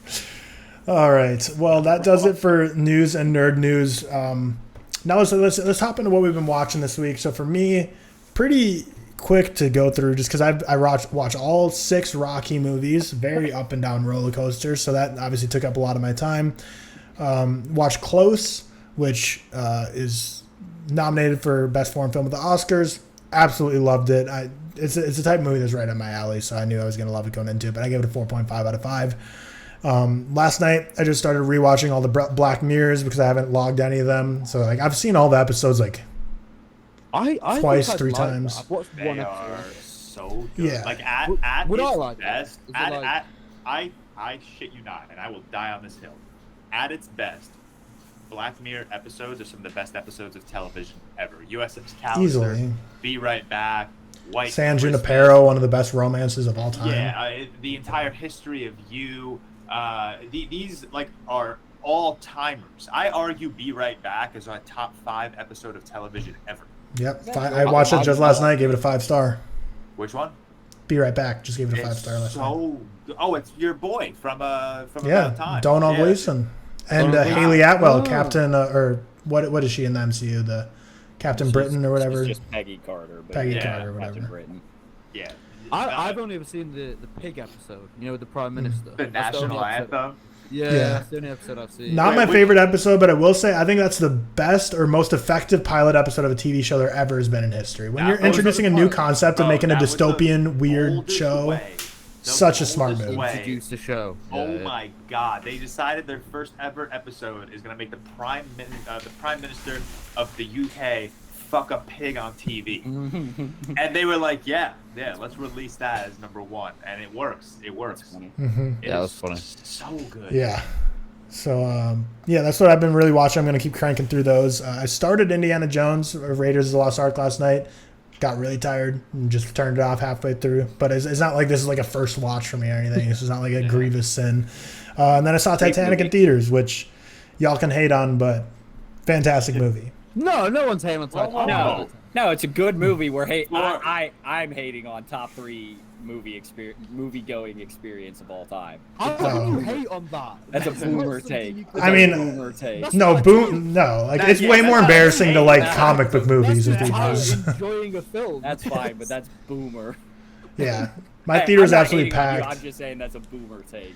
I forgot how like Which is fine. I forgot how much of a masterpiece that movie is. Like I forgot how the last 90 minutes are like literally a horror film. Like some of the most just disturbing images, like so many just babies dying. I'm like, Jesus Christ, I forgot how freaking. I need to rewatch it. And what's wild is that movie's PG-13, which is I just don't understand. Like full frontal nudity, lots of gruesome death. Like James Cameron definitely like used half the budget to bribe the ratings association, be like, we need this to be PG-13, guys, in order to make this Production money. was also hell in that movie. Fun fact.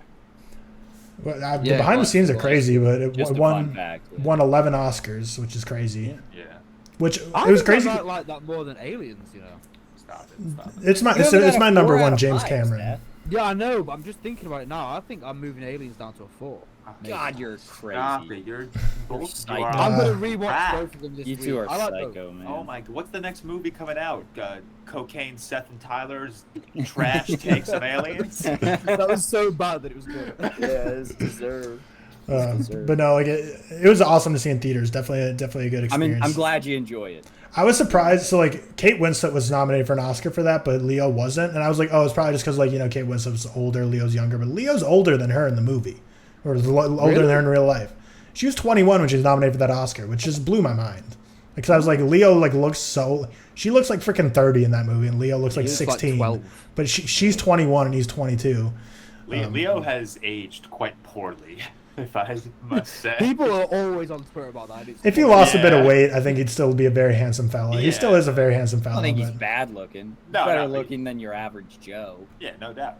but he hasn't aged like a George Clooney. Yeah.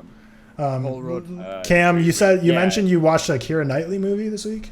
Yeah, so I watched Begin again, and literally it was just like Emma. Like, so did Netflix take off the feature where you could just play something, like it just Yeah. The random? shuffle The thing. shuffle. Okay, yeah, they took. I that didn't off. think And there anyone was- in the history I of have- ever has I ever have- clicked that. I have Yes. never used that. I have never used that in my life. But one night this week, I tried to watch Inside Llewyn Davis, George, but so it wasn't on any streaming service I own, so I said no.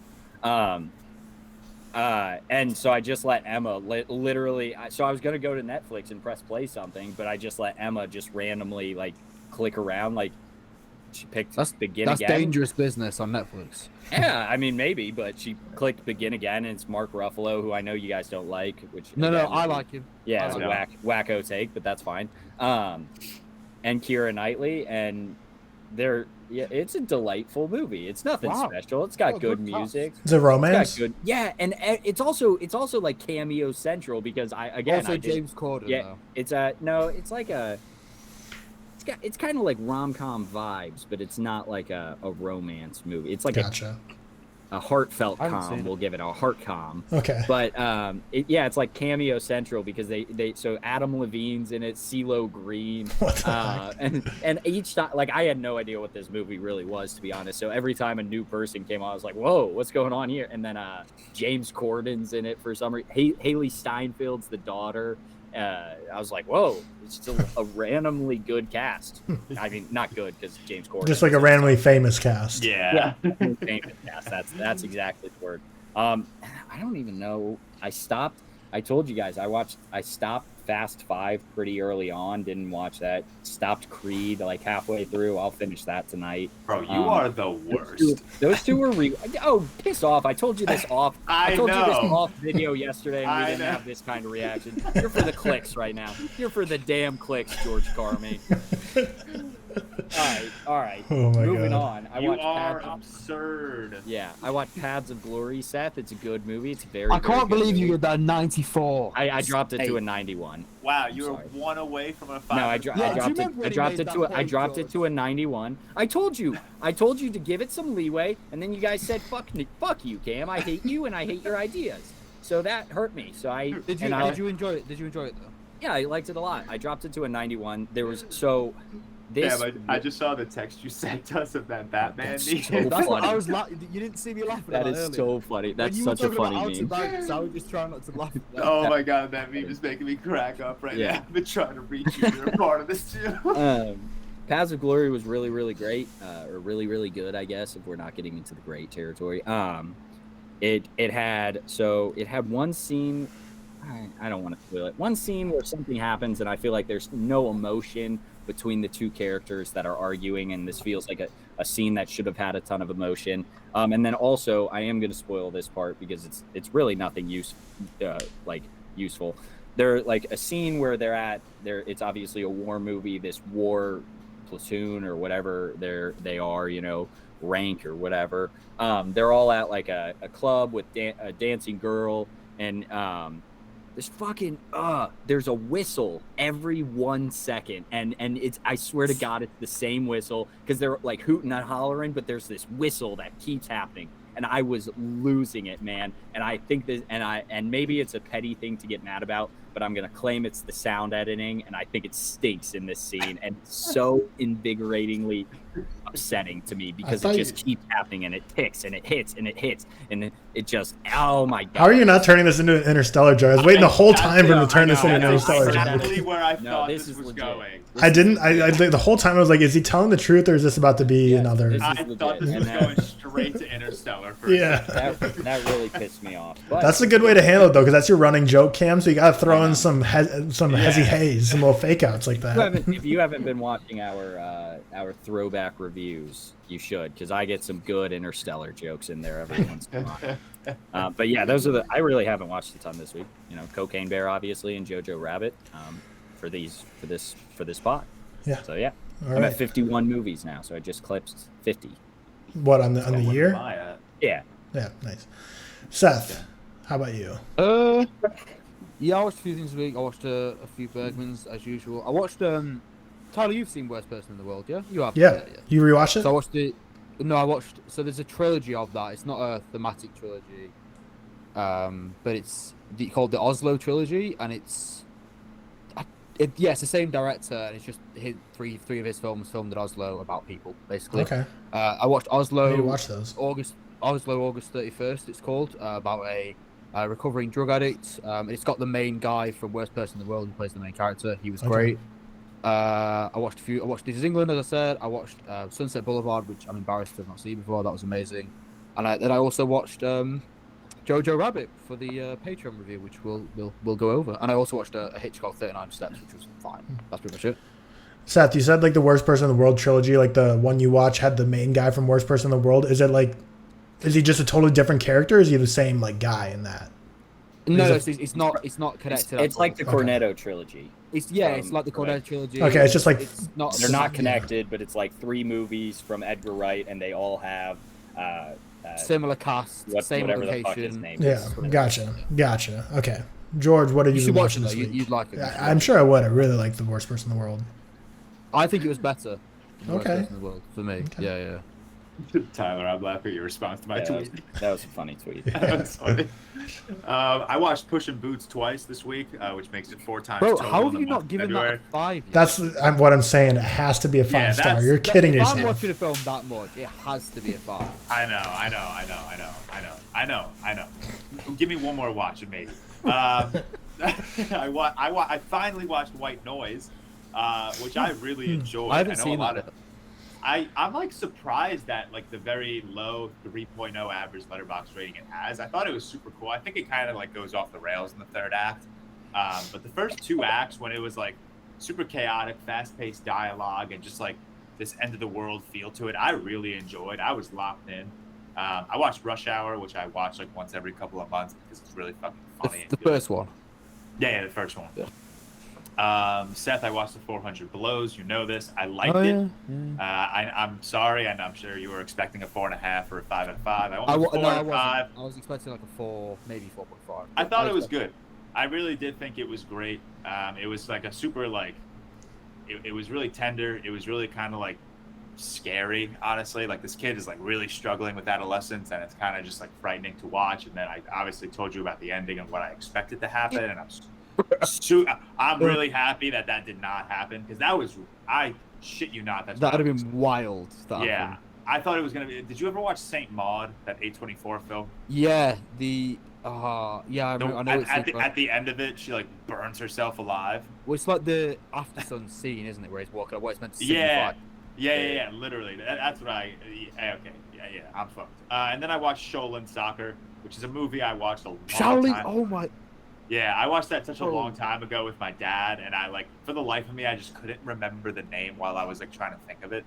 I used to watch that. That's amazing. I finally found it and I watched it, and it's so ridiculously bonkers, but it's so much. Oh, it's brilliant. like this one goalkeeper is getting ripped in the chest by soccer balls being kicked at like 200 miles per hour that are on fire. It's so it's so funny. My Letterboxd review was Team Show Lin would beat AFC Richmond 600-0. Oh, that's right though. And then I watched, and then Cocaine Bear, and then that's about it. That was my week. I'm at 55 movies watched this year, which is a little light, I think, for the end of February. But I was away for a couple of days, and then just been busy lately. I think I'm on 73, which is all right. Tyler, what are you on? Like, well, so the thing is, like, I've watched like short films and I watched Black Mirror, so I don't really know how much stock you can put in just like the count that Letterboxd spits out. But right now I'm at 119 is what it says. Jesus. But for 2023 releases, I'm at 47. Sundance So did you That nicely. is crazy. yeah, 47 2023 releases. How many for 2022 releases? You hit 500, right? Did you? Yeah, 500 on the nose. I had to watch like 8 Okay. movies on New Year's Eve, and it was the most stressful thing in my life. I remember that. Because it's like it wasn't like a huge thing on my TikTok, but like also like all year, like I mentioned it just like once a month. I was like, yeah, I'm going for 500 in a year, and I was like, God damn it, I'm just gonna have to do it. But that wraps up the episode before the draft. So before I head into the draft, though, shout out to all our patrons once again. Check out all the Patreon links in the description down below if you want to join. We have 4 episodes coming today, so just so much content is going to be coming. Or not today, but this week. Every single day there's going to be a new podcast episode. So much content for your ears and eyes to ingest. But today's draft, movies with an animal in the title. Seth, question. Can I just quickly show you guys something? No, don't clarify anything for this draft. No, it's not. It's not. Oh, okay. Totally separate? Podcast something. The order. Yeah, completely separate, right? Yes. So, my mum the other day went to a charity a thrift shop, which is what you call it, yeah? Okay. She brings me this. I'm very interested to see what this is. Yeah. I think it's kind of hot. I love the poster in the background. Oh, shit. That's sick. That's awesome. Shit. That's not bad, is awesome. Wow. I like that. Surprised that's at like something like that's at a thrift shop, but that's Oh, sick. that thing's huge. Yeah, Yeah, I it like looks that a crazy. lot. Framed and everything. I'm gonna put it like in the back or something around there. Yeah, you obviously. That's a Wow, sick poster. Oh yeah, I like I guess that for a lot. everyone just listening, because we do get more listeners than viewers on our videos. Yeah. It's a massive poster of the Shawshank Redemption, the one where Yeah. he's staring up, Andy Dufresne staring up the sky with his hands wide open, soaking in the sun, and the rain. But yeah, that's an awesome poster. The iconic shot. Yeah. Just wanted to show you. No, yeah, I like it. great haul, great haul. So yeah, today's draft is movies with an animal in the title, and okay, according to George, we won't clarify anything, but I do think there is a potential that some things might get debated here. But movies with an animal in the title, in the honor of Cocaine Bear, which was our review of this episode, and Jojo Rabbit, which is our patron review this week. It'll be coming out in a couple days. Can we what's your talk the motion? one movie that we're not allowing? That I Ratatouille. think we'll get comments if we don't. Like, Ratatouille. So it has to be It has the to be animal. yes. So yeah, and then I'll say my clarification that I said for you guys before this is like, so like a movie like Unbearable Weight of Massive Talent, yes, bear is in that title, but it's not Yeah. the standalone word, just like Ratatouille. Obviously, even though, like, Ratatouille is kind of like a play on words because it's rat, Right. but like still, it's since not. it's not a standalone meal. word, it just has to be a standalone word of an animal. Yes. With that being said, I our think draft that would be order today, ladies and gentlemen, is Mr. Seth's film reviews first, then myself, then Cameron, then George. So Seth, with the first pick in the animal-only draft, you are selecting. I'm one of two. Which do I like more? Yeah, I'm gonna go Silence of the Lambs. Okay. I that had to be your first pick. Yeah. Yeah. It's close. It's Yeah. close. I've got another 5-star. Okay. I like it. Had to be your first pick. Also, I guess last week we reviewed a title with an animal in the Yeah. so like 2 yeah. weeks in a row. I'm gonna go with. Who's after me, Cam? I'll leave that for him if he wants to get in the first round. Since you'll see in a Patreon draft later this week where Cam has an all-time freak out moment. Don't worry, dude. Draft what you want. I'm going The I Wolf don't of Wall care, Street. alright? The Wolf of Wall Wolf of Street. Wall Street. Man, you stupid heads. No, I'm kidding. That was rude. I'm sorry. Don't hate me, people. I'm sorry. I'm going Spider-Man Into the Spider-Verse. Is it spider an animal? Yes. I don't know. Oh my Okay. God! Argue with a wall. It's a spider. An insect. That was gonna be an insect is an animal. First off, an insect is an animal. But that was gonna be my first pick that I figured we were gonna be debating. I'm on Cam's side. That I'm gonna. I have another one later that you guys are gonna hate, but I googled it. I'm gonna let. The only thing I will say is that spider never stands alone in that title. It's Spider-Man and Spider-Verse with no space. So that's No, same as that's Ratatouille. Spider-Man It's the same is a Ratatouille. A Spider-Man doesn't exist. No, Ratatouille is one word. Ratatouille. It is not hyphen. Yeah, but Spider-Man. But It's no, a- but spider is the word. Spider is. Okay, fine. I'll give it to you. That- I'm just that jealous would be because I didn't think nuts. of it. It's fine. It's fine. That would be nuts if I was not. Oh, getting I it. thought of it. It's on my list. I just thought I'm just it's- tired of it's that on being my picked every list, single too. week, round one, and then whoever picks that gets to win no matter what. So That's Cam, fair, congratulations but on I'm winning keeping it another going. draft. Just because No. that movie, just people suck off to no end. George, next pick. Because it's great. 'Cause it's the best- I want you no, guys no. to really think about this one because I did Google it. Wait. Oh, God. I I- might have Googled it as well. I did Google it, and I'm taking Parasite. Yeah, I Googled that as well. Really? Are we? So I Googled is a parasite an A animal? parasite is an animal. I Googled it.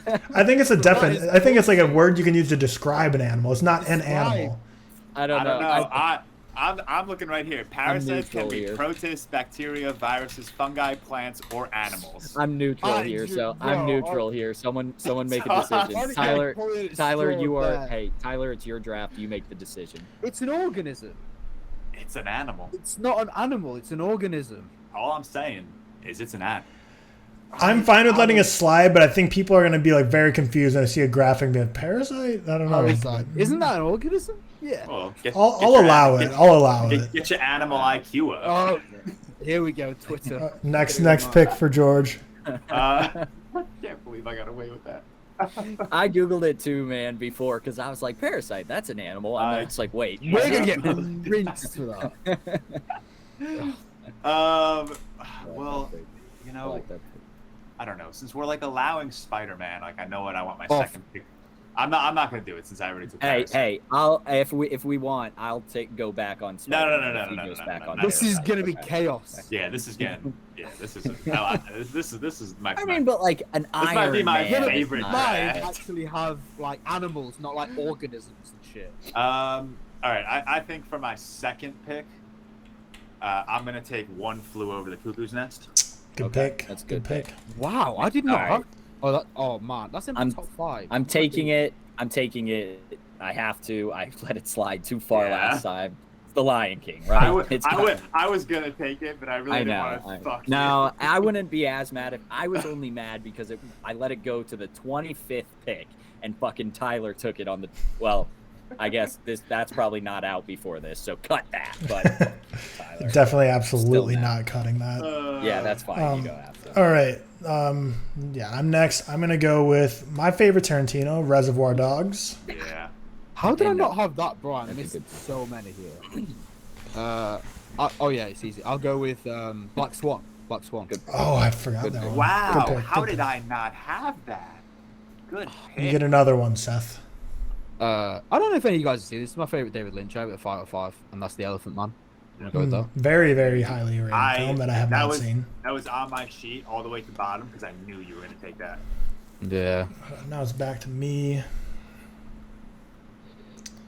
I'm googling things. God, Cam's going down the rabbit hole. Listen, No pun I- intended. I went down a weird rabbit hole for this one. I'm not gonna lie. I don't think I can convince anyone, but I'll say what it was. No, Gonna be. please try it because now I'm curious.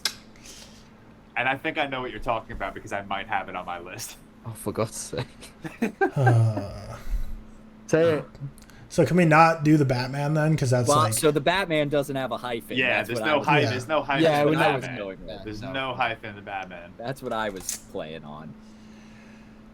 yeah. Take all Spider-Mans. I'll go with War for the Planet of the Apes. Scumbag. That's a great pick, man. The best That's a Planet of the great Apes movie. Really good pick. And I'm just gonna be very happy to have that poster on my graphic just because So it's is such a it- sick poster. It is a great pit poster. So it's my turn. I was gonna try to convince you all that Nightcrawler was another word for spider. Stop. No, wait, Nightcrawler's a worm, isn't it? No, we're Oh, not doing shit. this. We're not doing No, this. all right, I won't take that one. I'm not gonna say that's a worm, but you're low-key not wrong. Nightcrawlers are beneficial earthworms that provide neutral Oh, for fuck's aeration of soil. Nightcrawler's Well, I was absolutely a looking at- worm. I was looking at the wrong way. Then I'm taking Nightcrawler. Yeah. No, we're not. This draft is gonna look so stupid. This is gonna look ridiculous. I'm the only one. I can tell you that this was not what I was planning when I had this in I got mind. screwed last time when I said franchise actors draft. All right, this is my time to screw people. No, I'm super into it. I'm super into this right now. It is fun. It is fun. George, you got two. I'm gonna take like a legitimate movie that should be drafted, and that's The Deer Hunter. Okay. Okay. You know, I haven't seen that. Really? Who's the director? Is it like I don't know a? why I haven't seen that, but I haven't I seen think that. you would thoroughly enjoy The Deer Hunter. Yeah. Can we make a pact to not draft any more of the Spider-Man movies? Yeah, well, I wasn't going to anyway. I wasn't going to. I already got Okay. my one. All right, I just already wanted got to my make because like I don't want to take No Way Home, but like I know that'll do tons of votes, but I'm not gonna take it. I don't know. Based on the MCU draft, apparently that movie gets no votes. That is very true. I think I'm gonna throw a little curveball here. It might not be my highest rated movie with an animal in the title remaining, but I want it on my board, and that's Kung Fu Panda. I knew you were gonna say that. Good Yeah, pick. that's Good dope. pick. That's on my list for sure. I just recently watched it, and I loved that movie. I just want it on my fucking board. I don't know if this will do well, but I'm glad I got it because I hold it very highly, and it's our Patreon draft of the week. It's Jojo Rabbit. Okay. Yeah, that's a Jojo Rabbit. I think a lot of people really enjoy that movie. It seems based on what I've been seeing it's a online. great So, movie. Really good movie. all right. Next up, I kind of want a fun one again. It's just fun. Just find some ridiculous animal. I cannot believe you got away with Nightcrawler. does the animal have to be It's real? Tyler. have to be- I don't well- think so because I Okay. Yeah, we I can't be think I doing know. like How to Train Your Dragon and stuff well like no that. I was gonna Oh. accept that. I thought that's what Tyler was gonna go Wait. for. Well, it's like it's Cool. an animal. We It's not are a real really animal. stretching. Yeah, we are like. I don't think anyone would complain. I think people would be more okay with a dragon being allowed than like Parasite Nightcrawler. Yeah. The parasited Nightcrawler. I am okay if you take How to Train Your Dragon. No, but you're wrong. God. Because I'm taking the girl with the dragon tattoo. Ooh. Okay. Ooh, okay. ooh, over the Man, crowd. yeah. Ooh. Curveball. Ooh. Back to back for Seth to finish off Wait, your can I, draft. right. Hear me out here. Right. Come, I'm not trying to be like this guy, right? So Nightcrawler, what is a type of worm? It genuinely So if a film is, had- yeah. So if a film had Labrador, could I use it? Yes, that the route with- absolutely. That's so stupid. It's a Why? dog. Oh, Like if they're It's a dog. husky, yeah, like it's a dog. How far are we getting into this? Where does it end? respectfully, that was the most obvious yes that would be allowed. I You're think not there's ever allowed to been in take draft Black history. Panther though because that's not a real animal.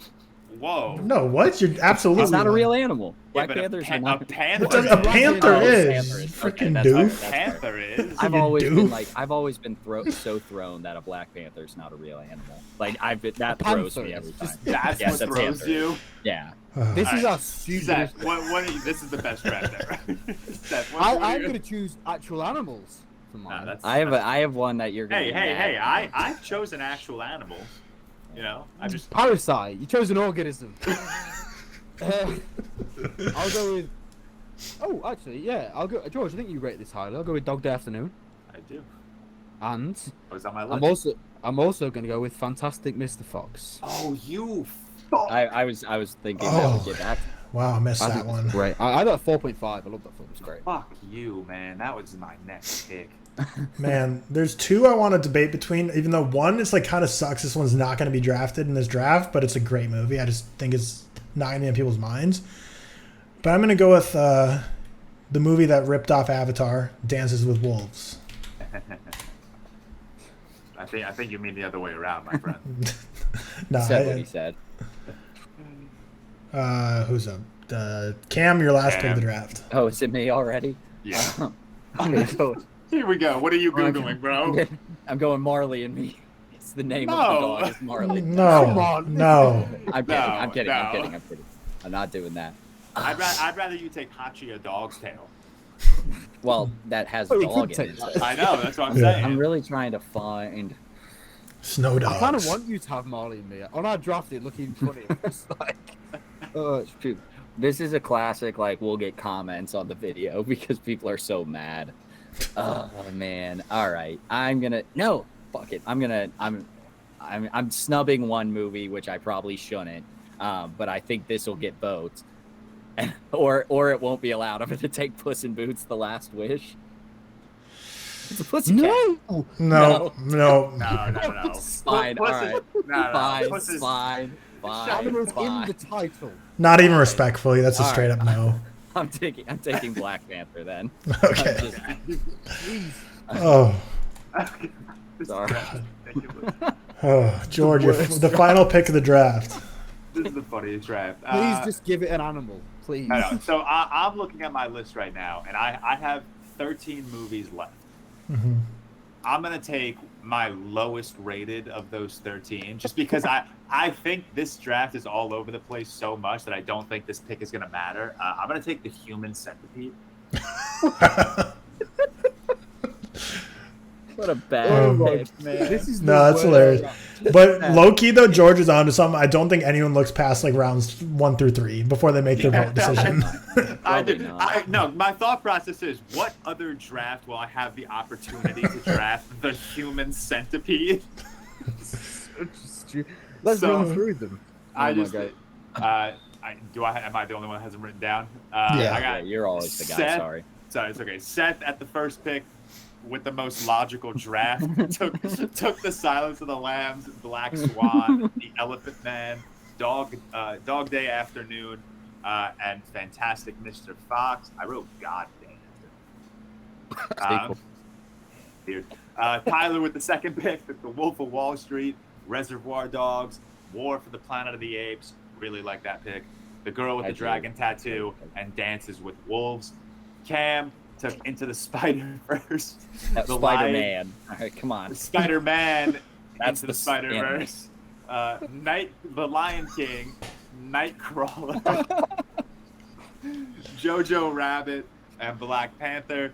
And myself with the final pick. I'm George. Parasite, One Flew Over the Cuckoo's Nest, The Deer Hunter, Kung Fu Panda, and The Human Centipede. So a movie that is very good in my opinion, I don't know, it would not get any votes, is Pig with Nicolas Cage. Really good movie, actually. That is a good movie. But again, no one's gonna. That's a well-liked movie though. I'm surprised, and I think all 3 of these would have done votes. Sonic 2, and then Chronicles of Narnia: The Lion, the Witch, and the Wardrobe. Oh yeah. I just don't like it really that much. Yeah, I don't like them, but I think they would have done well with votes. We better make some clips of this draft because we got some potential in these moments. We conclude all the shit. Could have gone Chicken Run, Seth. I know you like that movie. I like that movie a lot. I really wanted to pick this, but I didn't think it would get any votes because it's just so old and never on people's mind. But To Kill a Mockingbird, I feel like it's a great film. Disrespectful to be left off, to be honest. But I just feel like that is a good one. The Lobster. Damn it. I like The Killing of the Sacred Deer. If we were gonna accept, I don't know if this counts actually. If we were gonna accept a dragon, would we have accepted Lilo and Stitch? Isn't Stitch his like, it's his name, but it's also what he is, or no? The retroactive rules I'm making up right now is if it's been referred to as an animal in more than one different medium, like dragons have been referred to as an animal in so many mediums. Yeah. Like a unicorn, I would have accepted. Yeah, Cam's not wrong. We've gone down the path now where whatever's been called a certain animal, mythical or not. I think the only mythical ones would be like unicorn or dragon would probably be the only acceptable ones. Would we consider alien? Aliens. Ooh, perfect. Oh, God. Close us out, Tyler. Yeah, that wraps up our most absurd draft. Well, we'll definitely be making some clips of this and go over to our ReelTok TikTok account because it has been doing well lately. So if you're not following that already, go and follow it, as well as all 4 of us on TikTok. The links are in the description as always. Shout out to our Patreons once again, especially our executive producers who made this episode and all the episodes this week possible. We have Blake Huffman, Al Bodie, Mac Wells, Marcellus, Mike Ludi, Remy Walker, Jeffy Maude, Ben Hansey, Benjamin Vetch, Brom Vitz, Cameron Volker, Ferdinand Seither, John Anderson, Jordan Gagg, Reese David, Tobias Johnson, Trual N, Will Kim, and Eunice BBX. Huge thank you to all of you executive producers and everyone over at Patreon. So go check that out in the description once again. This has been our quarter century episode 25 of the ReelTok Podcast. We will see you with our half-year anniversary next week.